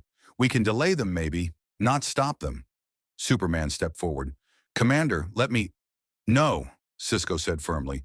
This is a first contact situation with a major power. If you attack them, it's an act of war by the Federation. If I don't, this station gets destroyed and everyone on it dies. Superman countered. How many people on DS9? 300 Starfleet personnel, 2,000 Bajorans, approximately 5,000 civilians, Dax said quietly. Superman looked at Cisco. You're asking me to stand by and watch 7,000 people die because of protocol? I'm asking you to trust me, Cisco said, turning to face him. I've dealt with impossible situations before. Let me try diplomacy first. If it fails, he paused. Then we improvise. The Jem'Hadar opened fire. Polaron beams, powerful enough to punch through standard Federation shields, struck DS9's defensive grid. The station shuddered, lights flickering as power conduits overloaded. Shields at 60%, O'Brien reported. We can't take many more hits like that. Return fire, Cisco ordered. Target their weapons arrays. Disable, don't destroy. DS9's phaser arrays lanced out, striking the lead Jem'Hadar warship. The beams scattered against their shields like water against stone. The Dominion had studied Federation technology and adapted. Our weapons are ineffective, Kira said through gritted teeth. Their shields are rotating frequencies faster than we can adjust. Superman's X-ray vision pierced the Jem'Hadar ships, mapping their systems. Power cores, shield generators, weapons arrays, crew complements.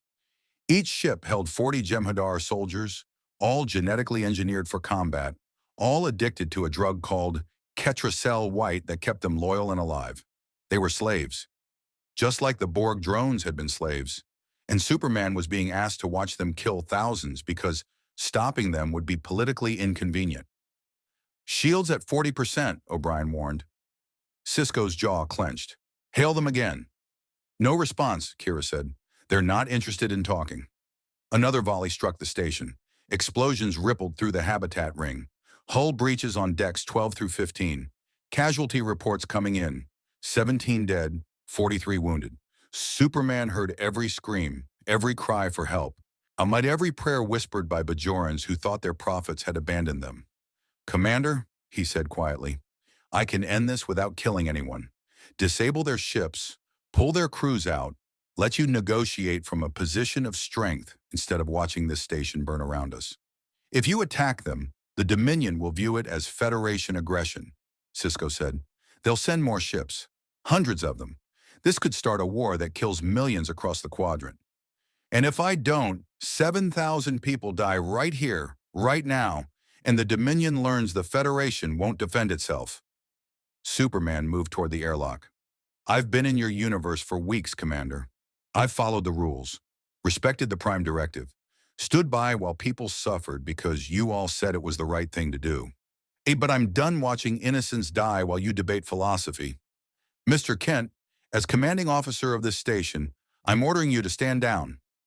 Superman stopped at the airlock, looking back at Cisco. With respect, Commander, I don't take orders from you. I'm not Starfleet. I'm not Federation. I'm just someone with the power to help and the will to use it. He was gone before Cisco could respond, launching from the airlock into space as alarms screamed and the station shook from another weapons impact. In ops, Cisco slammed his fist against the console. Damn it. Sir? Kira asked. He's right, Cisco said bitterly. He's absolutely right. And I hate that he's right because it means everything I believe about Federation principles is worthless in the face of naked aggression. He straightened. All personnel, brace for impact. Shah, and someone get me a channel to Starfleet Command. They're going to want to know that we just started a war with the Dominion.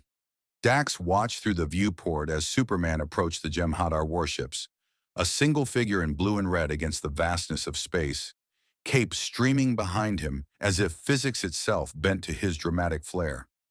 He's magnificent, she whispered. He's a catastrophe, Odo grumbled from his security station. He's both, Cisco said.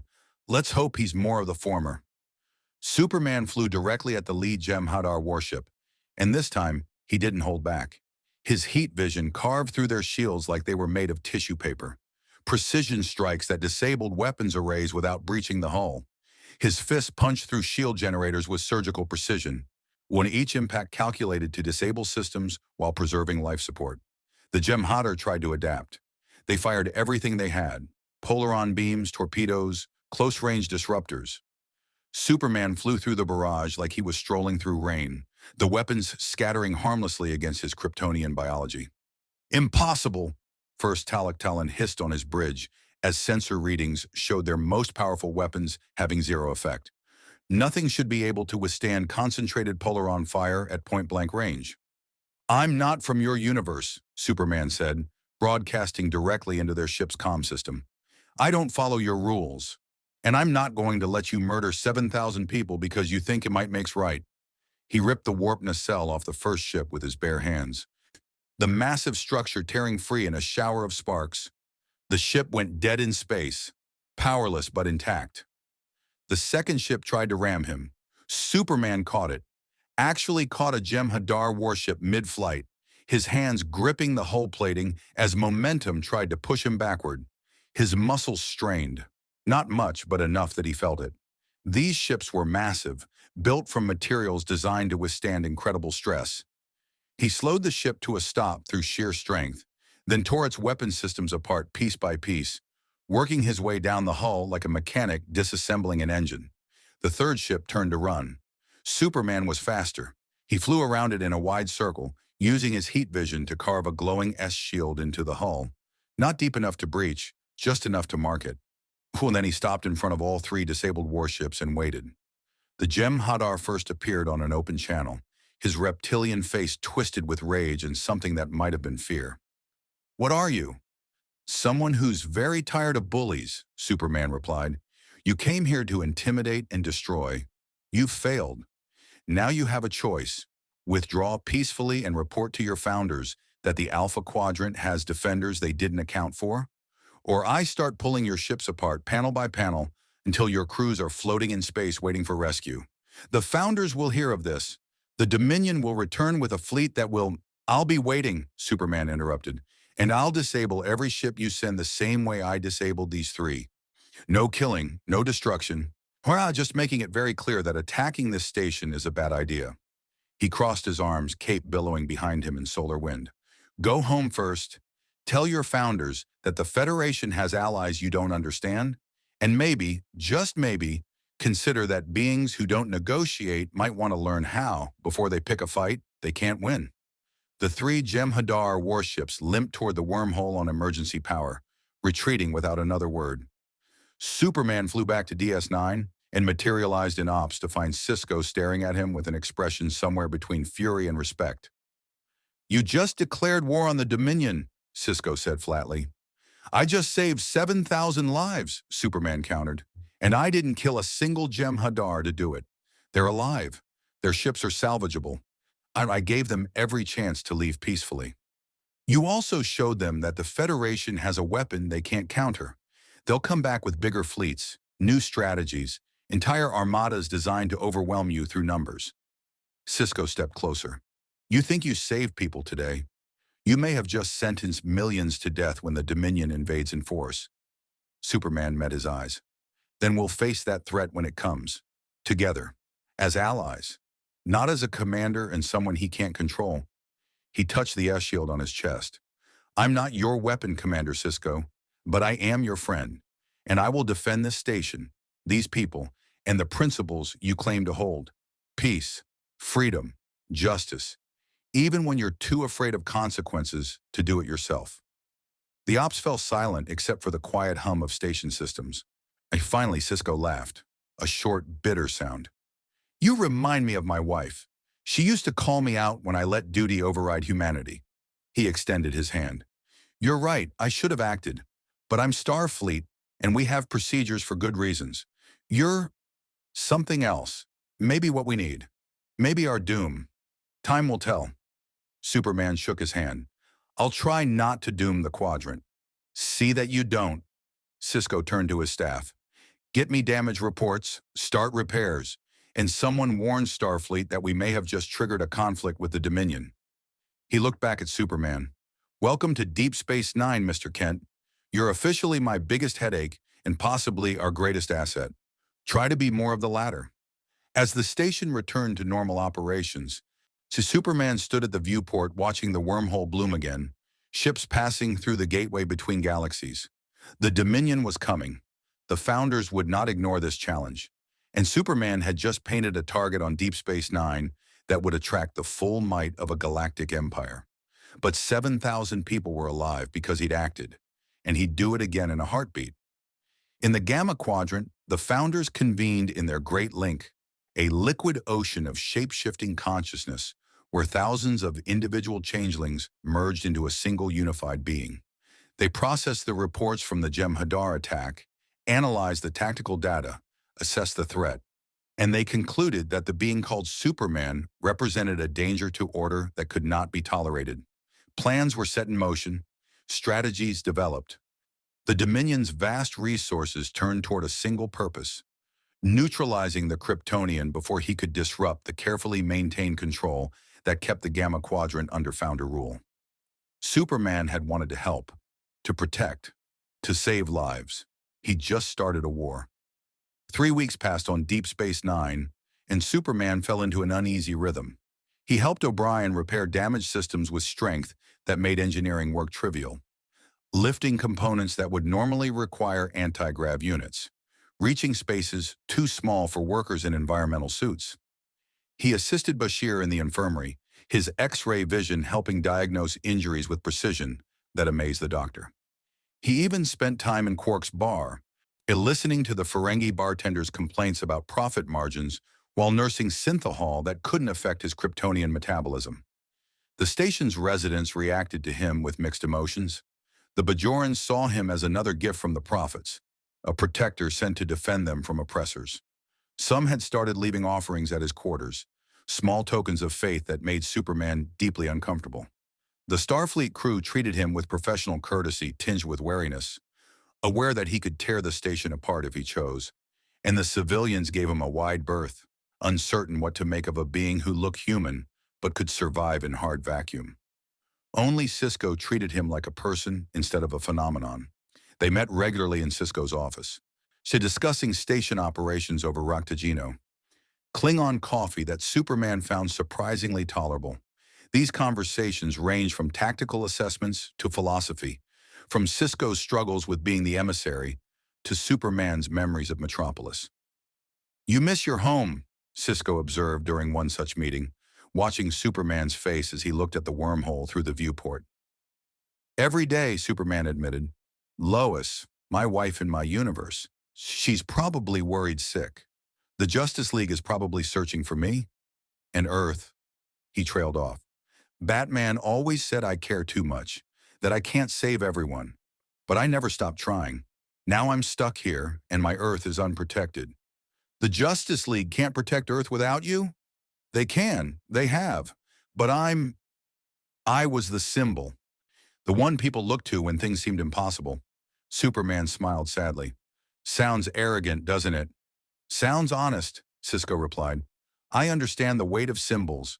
The Bajorans look at me and see their emissary, chosen by the prophets. I look in the mirror and see Ben Sisko, a Starfleet officer who just wants to do his job and maybe play baseball with his son." He leaned back. "We don't choose the roles we play. We just do our best with them." Before Superman could respond, Odo's voice crackled through the comm. "Commander, we have a situation in the cargo bay. You'll want to see this." They arrived to find the base sealed, Odo standing guard with a phaser rifle, unusual for the shapeshifter who typically relied on his natural abilities. Through the transparent aluminum of the observation window, Superman saw a woman standing calmly in the center of the bay, surrounded by 30 armed security officers.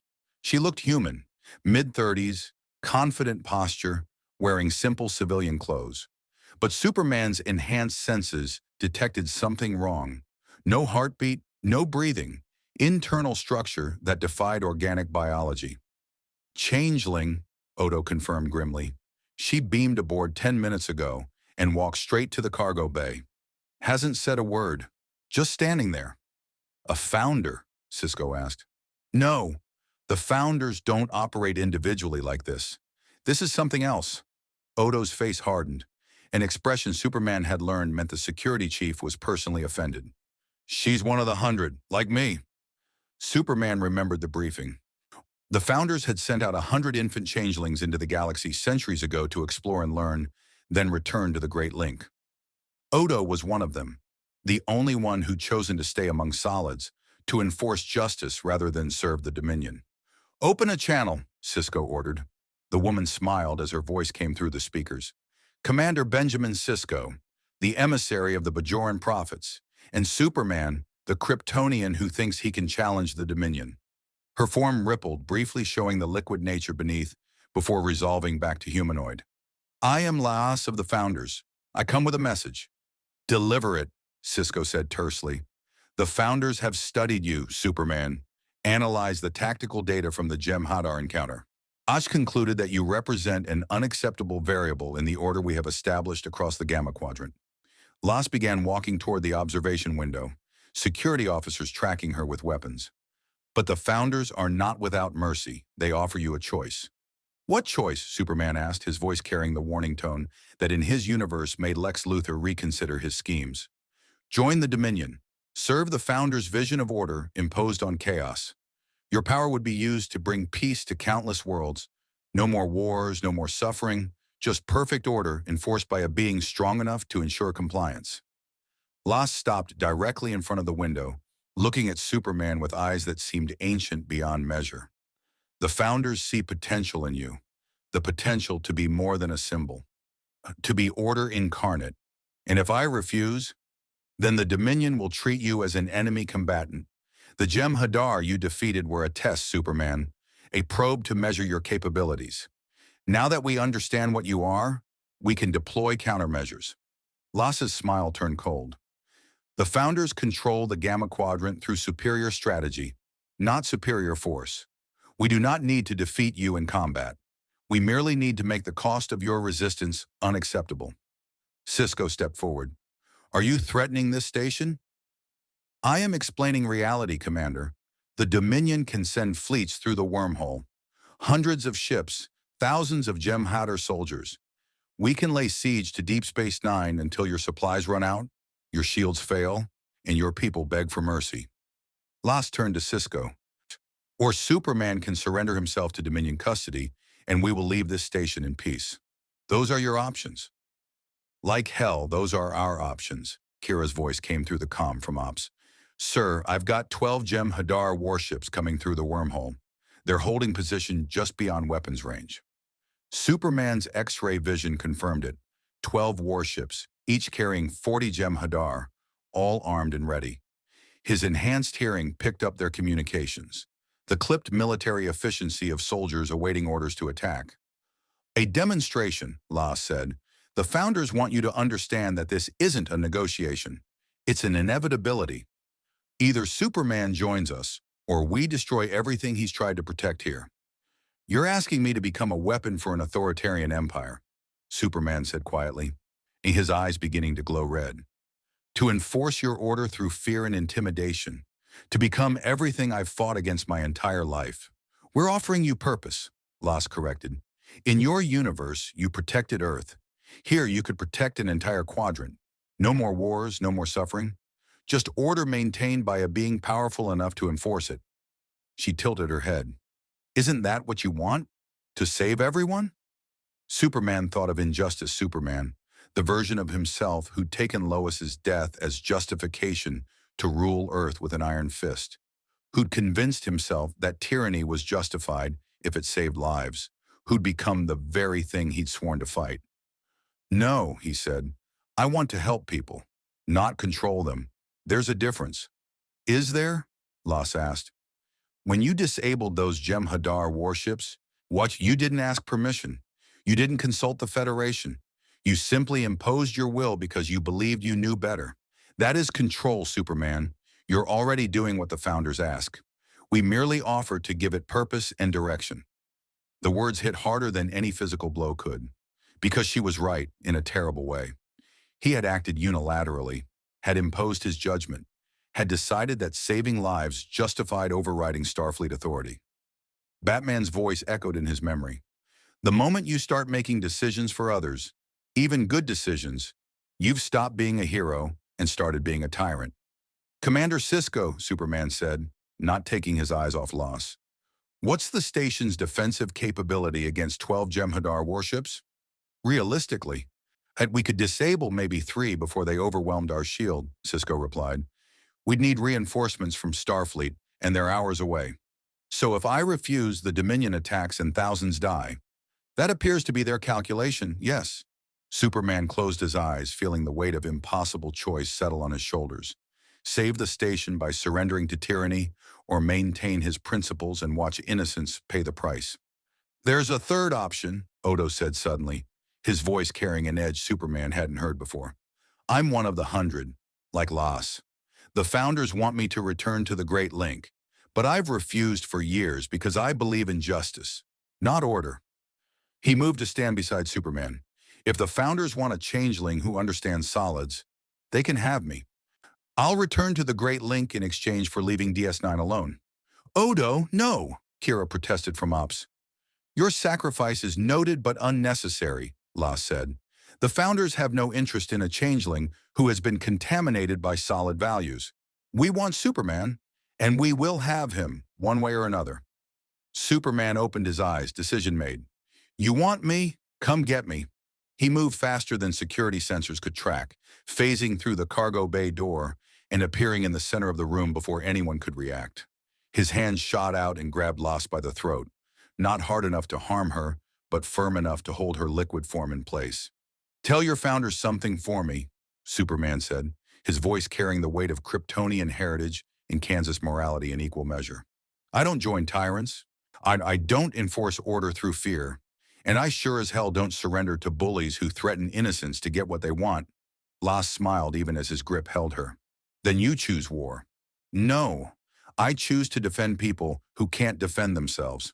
If the Dominion wants to call that war, that's their choice. Superman released her. Go back through the wormhole. Tell your Founders that Deep Space Nine is under my protection. Any ship that comes through with hostile intent will be disabled the same way I disabled the first 3. No killing, no destruction, just making it very clear that this station, these people are off limits.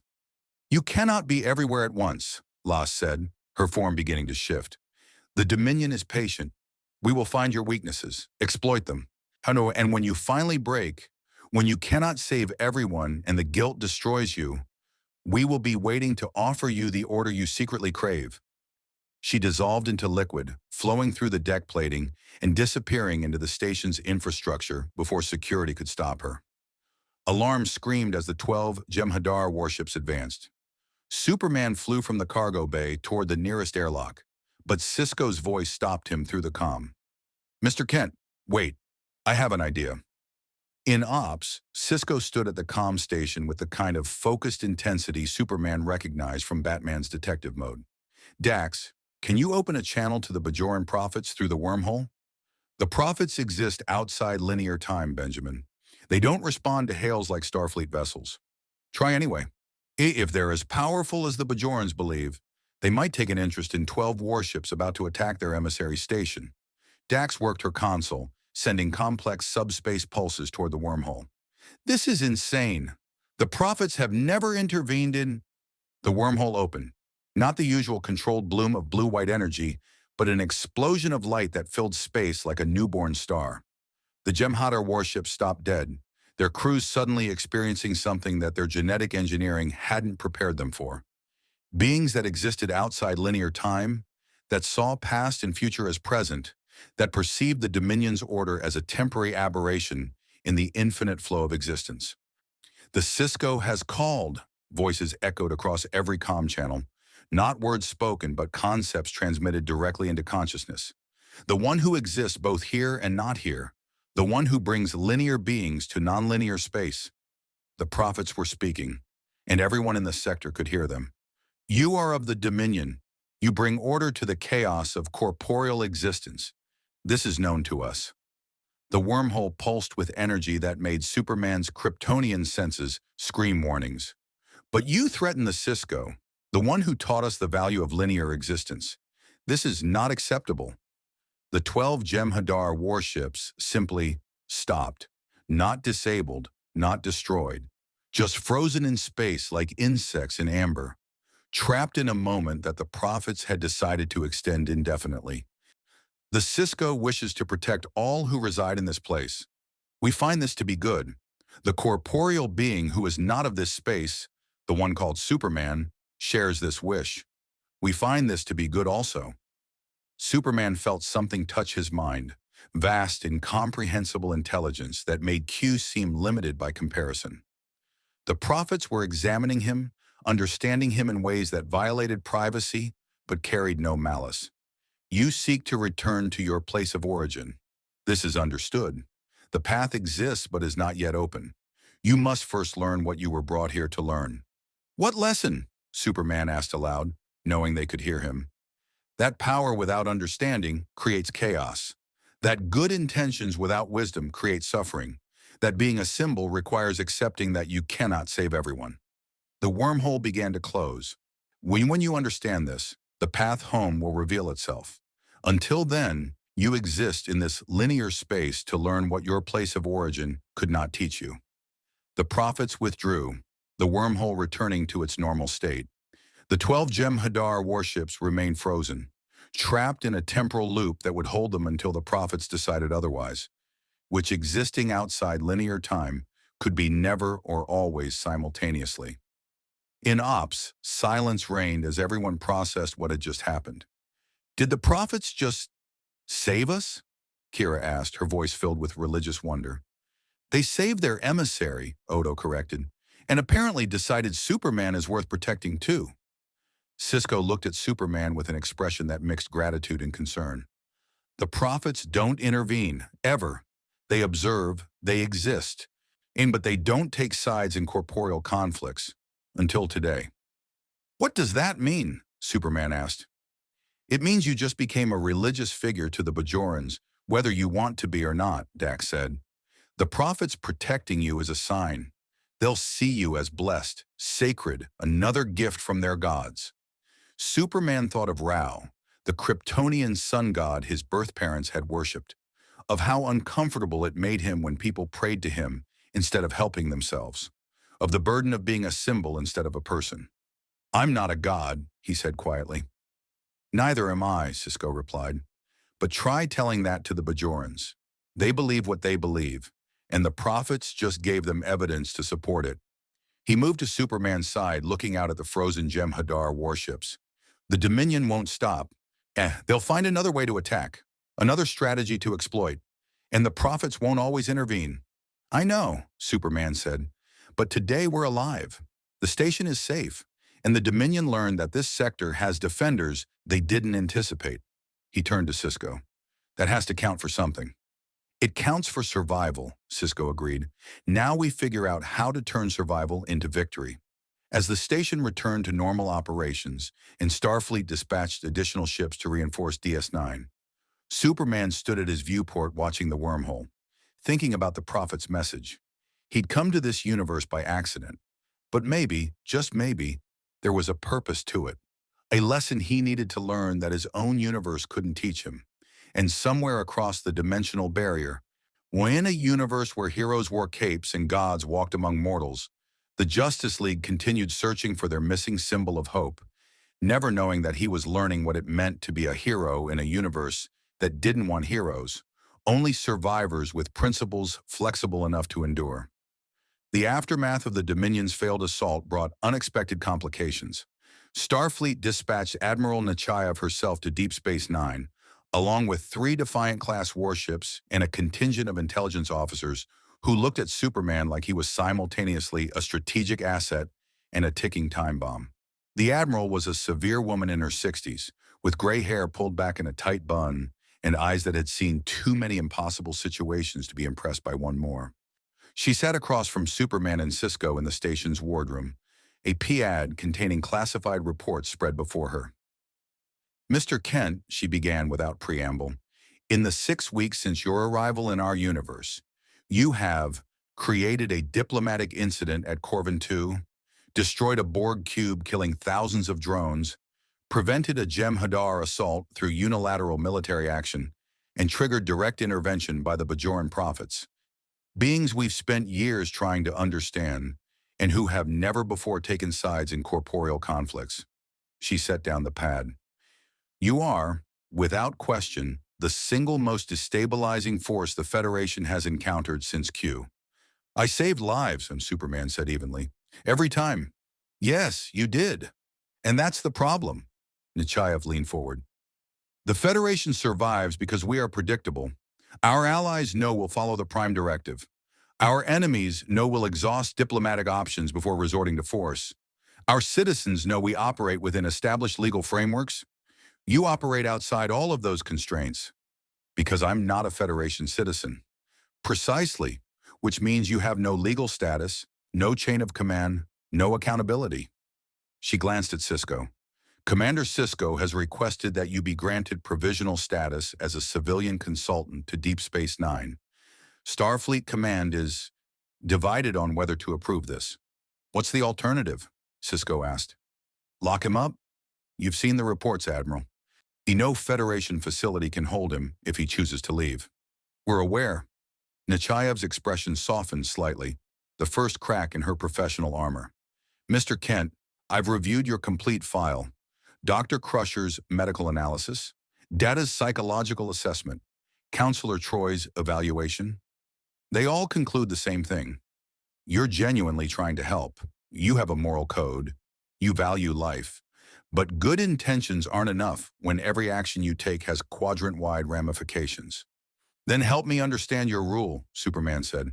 Teach me when intervention is acceptable and when it isn't. Give me the framework you all use to make these decisions, because from where I'm standing, the Federation's principles look like excuses for inaction. The words landed like a phaser blast. Cisco closed his eyes briefly. Nechayev's jaw tightened. You think we're cowards, she said quietly. I think you're scared of your own power, Superman replied. The Federation has the technology, resources, and moral authority to stop so much suffering in this quadrant. But you don't, because you're afraid that helping will make you look like conquerors. So you watch people suffer and call it respect for sovereignty. And you would save them all, Nechayev countered. Impose your judgment on every civilization. Decide who deserves help and who doesn't based on your Kryptonian moral code, raised by Kansas farmers in another universe entirely. Tell me, Mr. Kent, what gives you the right? The ability to help gives me the responsibility, Superman said. In my universe, and we have a saying, with great power comes great responsibility. I didn't ask for these abilities, but I have them, and people need help, so I help. It's that simple. Nothing is that simple. Nechayev stood, pacing to the viewport. 20 years ago, the Federation tried to help. We gave advanced technology to a pre-warp civilization to save them from ecological collapse. Within 5 years, they'd used that technology to conquer their neighbors, enslaved millions, and sparked a war that nearly destroyed their entire sector. We saved them from disaster and created a catastrophe. So one mistake means you never try again? It means we learned that imposing our solutions, even with the best intentions, often creates worse problems than we solve. She turned back to him. The Prime Directive isn't about cowardice, Mr. Kent. It's about humility. The recognition that we don't have all the answers, that our way isn't always the right way, and that civilizations have the right to make their own mistakes and learn their own lessons. Superman thought of his own mistakes, of the times he'd rushed in without thinking and made things worse, of Lois gently reminding him that not every problem needed a Kryptonian solution, of Batman's contingency plans based on the assumption that even Superman could go wrong. I understand the principle, he said finally, but I can't watch people die when I could save them. I can't stand by while tyrants oppress the innocent. That's not humility, that's complicity. Then we're at an impasse, Nechayev said, because Starfleet cannot condone unilateral action, even with noble intent, and you cannot accept inaction, even with principled reasoning. She moved back to her seat, which brings us to the proposal. She activated a holographic display showing a sector of space far from Federation territory, a region marked with warning beacons and quarantine boundaries. This is the Badlands, Nechayev explained, a region of space with intense plasma storms, sensor-scrambling radiation, and treacherous navigation hazards. It's also home to several colonies, Federation citizens who chose to settle there despite the dangers, and Maquis rebels who use it as a base to attack Cardassian interests. The Maquis? Superman asked. Sisko filled in the details. Former Starfleet officers and Federation colonists who took up arms against Cardassia after the Federation ceded their worlds in a treaty. They're terrorists by legal definition, and freedom fighters by their own reckoning. We're tasked with stopping them, but he paused. They're not wrong about being abandoned. The Federation sacrificed their homes for peace with Cardassia. And you want me to stop them? Superman's voice carried a warning edge. No, Nechayev said. We want you to protect them. Both the Maquis and the colonists who didn't join the rebellion. The Badlands are largely lawless. Cardassian raiders, Orion pirates, and occasional Jem'Hadar incursions all prey on the settlements there. Starfleet can't maintain a constant presence due to the sensor interference. But she gestured at Superman. You don't need sensors. You can hear distress calls across star systems, see through plasma storms, even move fast enough to respond to threats before our ships even detect them. You want to exile me to the frontier, Superman said. We want to give you a place where your intervention won't trigger diplomatic incidents, Nechayev corrected. Where helping people aligns with Federation interests rather than complicates them. Where you can be the hero you want to be without starting wars. She met his eyes. It's not exile, Mr. Kent. It's an opportunity. The Badlands need someone with your capabilities. And frankly, the Federation needs you somewhere you can't accidentally destroy our carefully maintained alliances. Superman looked at Sisko. What do you think, Commander? Sisko considered carefully before responding. I think the Admiral is offering you freedom within constraints. The Badlands are dangerous enough that your presence would genuinely help, remote enough that political consequences are minimal, and chaotic enough that you'd have plenty of opportunities to save lives without violating the Prime Directive. Those colonists chose to be there, so helping them is just helping Federation citizens in distress. It's a compromise, Superman said. It's the best option we have, Nechayev replied. Unless you prefer we declare you an enemy combatant and try to contain you, which would end badly for everyone involved. Before Superman could respond, alarms blared through the station. Red alert klaxons echoed as Kira's voice came through the comm with barely controlled panic. Commander, we have a massive spatial anomaly forming in the wormhole. Oh my God. It's tearing itself apart. They rushed to ops to find chaos. The wormhole wasn't opening normally. Instead, it was convulsing, reality buckling as something forced its way through from the Gamma Quadrant. Energy readings spiked off the scale. Subspace fractures spread like cracks in glass. And then it emerged. Not a ship, not the Prophets. Something that made Superman's Kryptonian heritage scream warnings through every cell in his body. A massive geometric construct that hurt to look at. A structure that existed in more dimensions than human perception could process. A thing that was both technology and living matter fused into an abomination that violated every law of physics. What is that? Nechayev whispered. Dax worked her console frantically. I'm reading technology that predates the Federation by millennia. In energy signatures consistent with... No, that's impossible. What? Sisko demanded. Iconian technology. The Iconians were an ancient civilization that built gateways allowing instantaneous travel across the galaxy. They were destroyed 200,000 years ago, but their technology still exists in scattered ruins. Dax looked up with wide eyes. Someone just activated an Iconian gateway inside the wormhole, and something is coming through. The construct expanded, and Superman's X-ray vision penetrated its structure enough to see what waited inside. Jem'Hadar. Thousands of them. But also something else. Energy beings, biological weapons, technologies that looked both organic and mechanical. And at the center, a presence that felt like Darkseid's Omega energy, like Brainiac's cold intelligence. Like every cosmic threat Superman had ever faced compressed into a singular purpose. It's a Dominion invasion force, Odo said, his voice hollow. They've found a way to bypass the Prophet's blockade. They're not coming through the wormhole anymore. They're creating their own gateway. The construct began disgorging ships, sleek Jem'Hadar warships by the dozens, larger vessels that bristled with weapons that made standard Dominion technology look primitive, and something else that made everyone in Ops take an involuntary step back. A founder, but not like Odo or Las.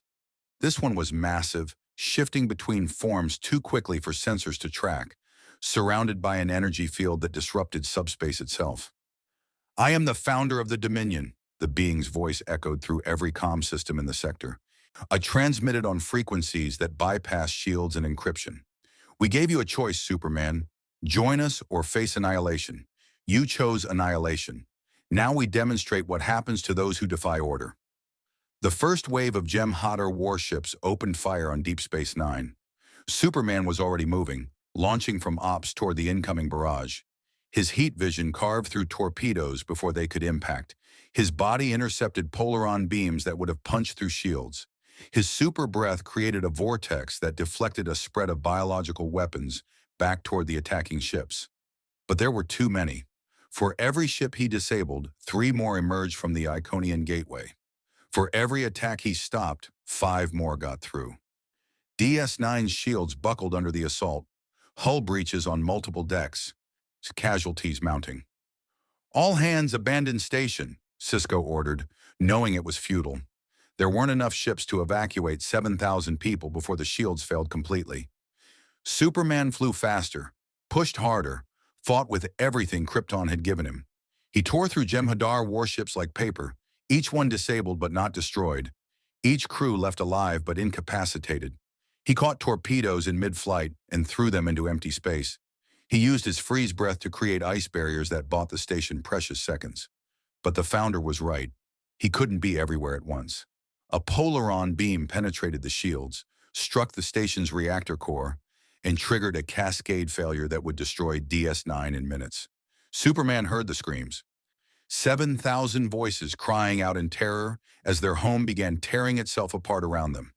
He had a choice. Keep fighting the Dominion fleet or save the station. Not enough time for both. Lives would be lost either way. And in that moment of impossible decision, Superman understood what the prophets had meant.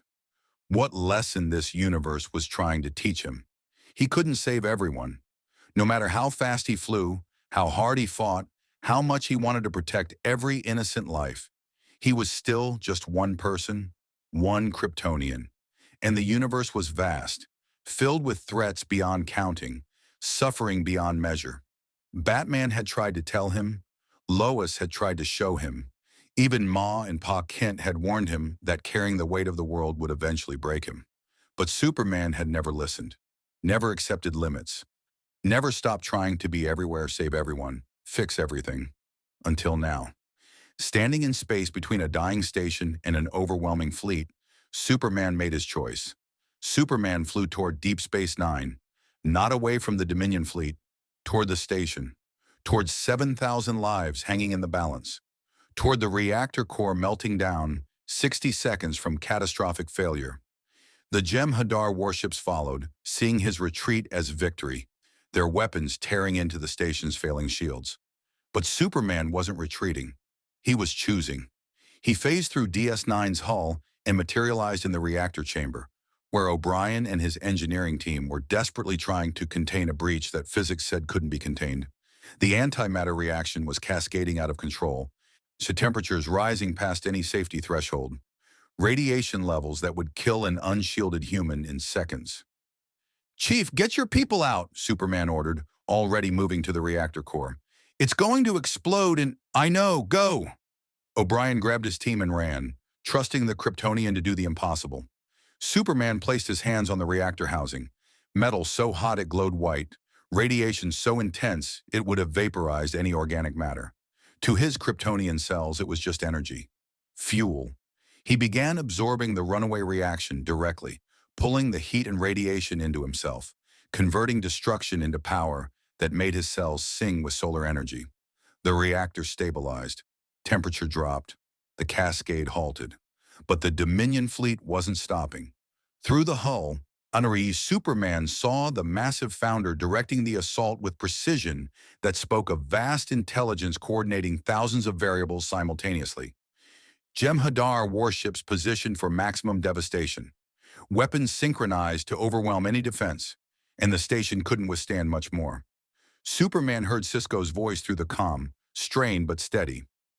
All personnel to evacuation stations. Runabouts are launching. We're getting as many people off as possible. Not everyone. Not enough time. Maybe 4,000 could escape before the shields failed completely. 3,000 would die.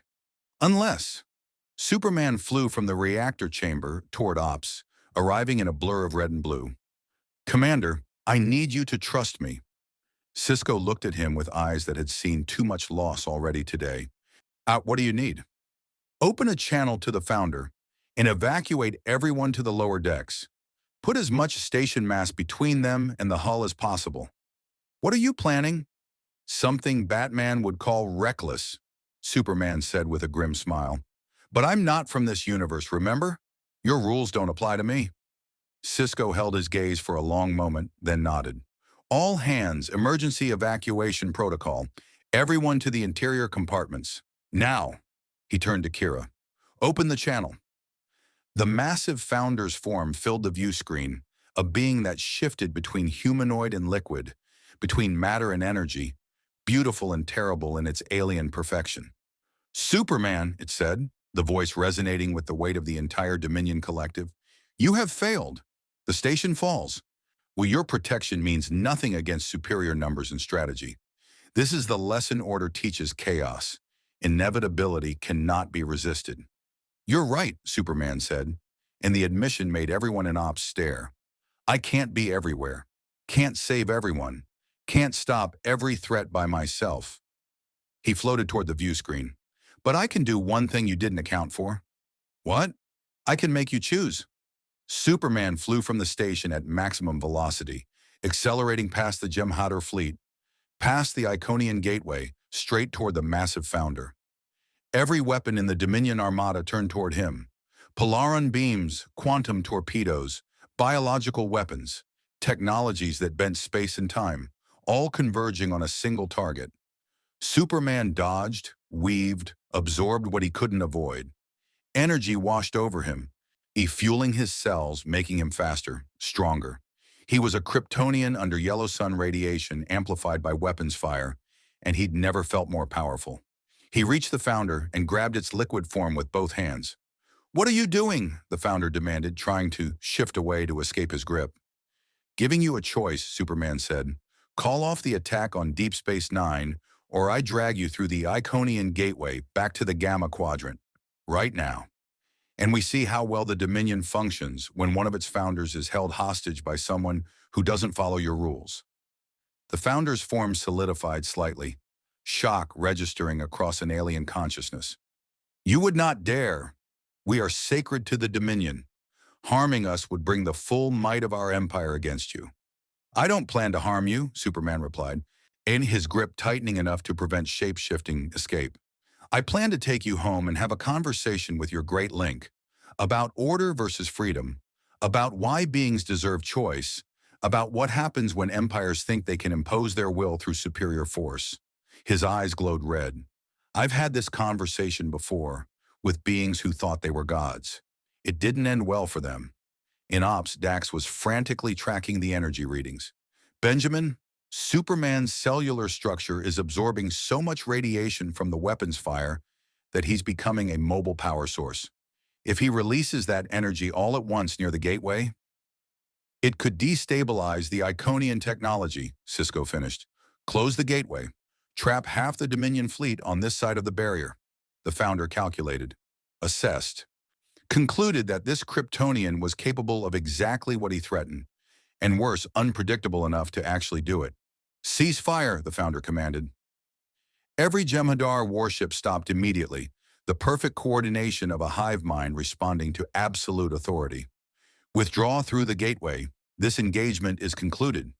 Not yet, Superman said. First, you're going to repair the damage your weapons did to Deep Space Nine. Full restoration. Every system, every hull breach. You have the technology. I can see it in your fleet. Nanites, replicators, reconstruction drones. Use them. You dare make demands?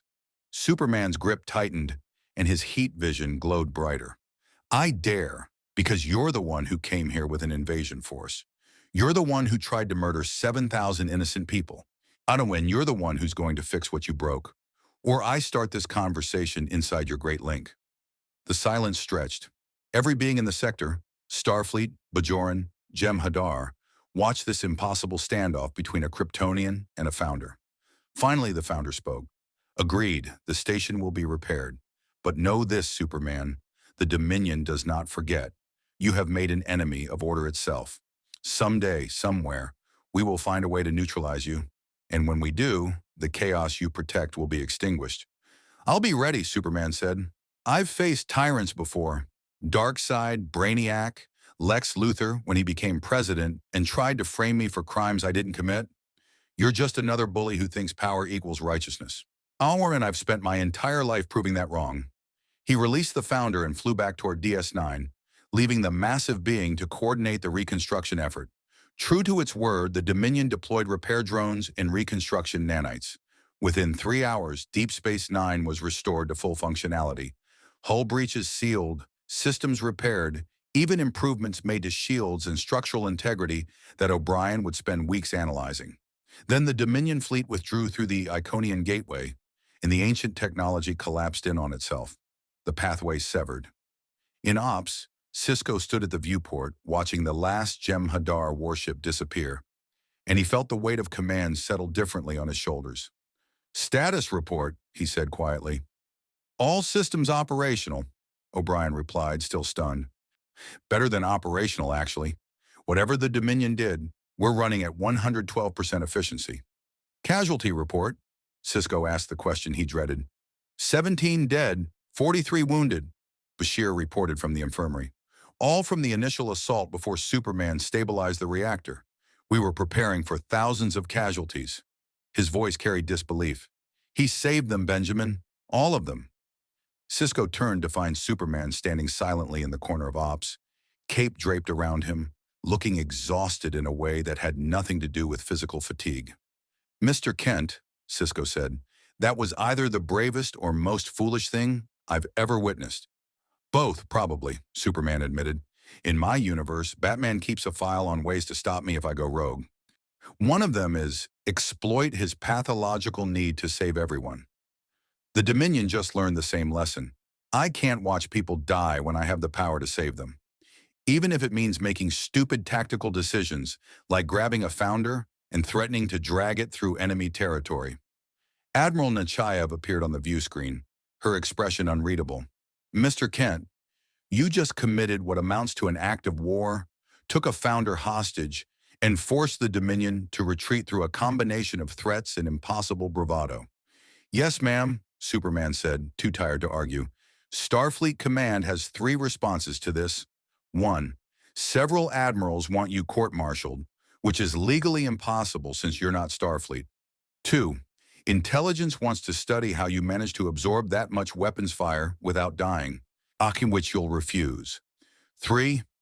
She paused. I'm authorized to offer you permanent status as a civilian consultant to Deep Space Nine, with full authority to operate in defense of Federation interests, provided you accept oversight from Commander Sisko. Superman looked at Sisko. Would you want that, Commander? Me as your responsibility? Sisko thought of his son Jake, who'd watched Superman fly through weapons fire to save the station. Of the Bajorans who were already calling it a miracle from the prophets. Of Odo's grudging respect for someone who defied overwhelming force through sheer determination. Of Dax's scientific fascination with a being who broke every law of physics she understood. I think, Sisko said carefully, that you're exactly what the frontier needs. Someone who doesn't accept that suffering is inevitable. It is someone who fights for people even when the odds are impossible. Someone who reminds us that principles matter, but so do people. He extended his hand. Welcome to Deep Space Nine, Mr. Kent. Officially this time. Superman shook it, feeling something shift inside himself. Not quite belonging, not quite home, but perhaps the beginning of understanding what the prophets meant about lessons this universe could teach him. Thank you, Commander, he said. I'll try not to start too many more wars. Just the necessary ones, Sisko replied with a slight smile. As the station returned to normal operations and Starfleet began analyzing the Dominion's tactical retreat, Superman stood at his usual viewport watching the wormhole. The prophets were silent now, their intervention in the battle limited to observation. But he felt their presence, vast intelligences that existed outside time, watching his journey with patient interest. You begin to understand, their voices whispered through his consciousness. Power cannot save everyone, but the attempt to save even one gives hope to all. This is the lesson. This is why you were brought here. When can I go home? Superman asked aloud, not caring who heard. When the path reveals itself, when you have learned what you came here to learn, when you accept that being a symbol means accepting limitations. The voices faded, leaving Superman alone with his thoughts. Lois was somewhere across the dimensional barrier, probably investigating some corruption scandal while worrying about him. Batman was monitoring Earth's defenses with that paranoid efficiency that saved worlds. Diana was standing as ambassador between humans and gods. The Justice League was functioning without him. Maybe that was the lesson, that he wasn't indispensable, that others could carry the burden, that being Superman didn't mean being everywhere, saving everyone, fixing everything. It meant being hope, and hope endured even when the symbol was absent. Mr. Kent? Dax's voice interrupted his contemplation. Commander Sisko wants you in the wardroom. Something about mission parameters for the Badlands assignment. Also, the Bajorans are organizing a ceremony to thank you for defending the station. Kira suggests you might want to prepare a speech. Superman smiled despite himself. I'm terrible at speeches. Then you'll fit right in with Starfleet, Dax said with a grin. We specialize in saying a lot while revealing nothing. It's practically an art form. As Superman followed her to the wardroom, he felt the weight of Krypton's legacy, Kansas's morality, and this strange new universe's complicated lessons, all settling on his shoulders like the cape he'd worn since the day he'd first saved someone. He couldn't save everyone, but he could save someone. And in a universe of infinite darkness, that small light of hope was enough. The Dominion would return. The Borg were still out there. Q was probably watching and laughing, and somewhere in the Gamma Quadrant, the Founders were reassessing their strategies, calculating new approaches to neutralize the Kryptonian anomaly. But today, Deep Space Nine stood intact. 7,000 people lived who might have died. And Superman had learned that being a hero wasn't about winning every battle. It was about choosing which battles to fight and accepting the cost of those choices. Hope shines brightest in the darkest night. And in the vast darkness between galaxies, in a universe that didn't ask for heroes, one Kryptonian symbol continued to shine. The weeks turned to months, and Superman found his place among the stars of the Alpha Quadrant. He operated from Deep Space Nine as Sisko's unpredictable asset, the one they called when situations required intervention that Starfleet protocol couldn't justify. When colonies in the Badlands faced overwhelming threats, when the line between order and chaos needed someone willing to stand in the middle. He learned patience from Sisko, who balanced being the emissary with being a Starfleet commander. He learned nuance from Dax, whose 8 lifetimes gave her perspective on moral complexity. He learned that justice could exist outside rigid law from Odo, the shapeshifter who enforced order through integrity rather than force. And he learned that hope could endure even in darkness from the Bajorans, who'd survived 50 years of occupation and still believed in better tomorrows. The Dominion kept their distance, their calculus changed by a Kryptonian who wouldn't submit to Order's tyranny. The Borg adapted their strategies, recognizing that brute force assimilation wouldn't work against someone who viewed every drone as a victim to save. And the Federation slowly, grudgingly accepted that sometimes heroes operated outside their carefully constructed frameworks, and that was okay.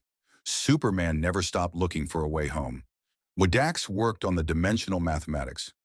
O'Brien studied the energy signature from his arrival. Even the prophets offered cryptic hints about paths that would reveal themselves when the time was right.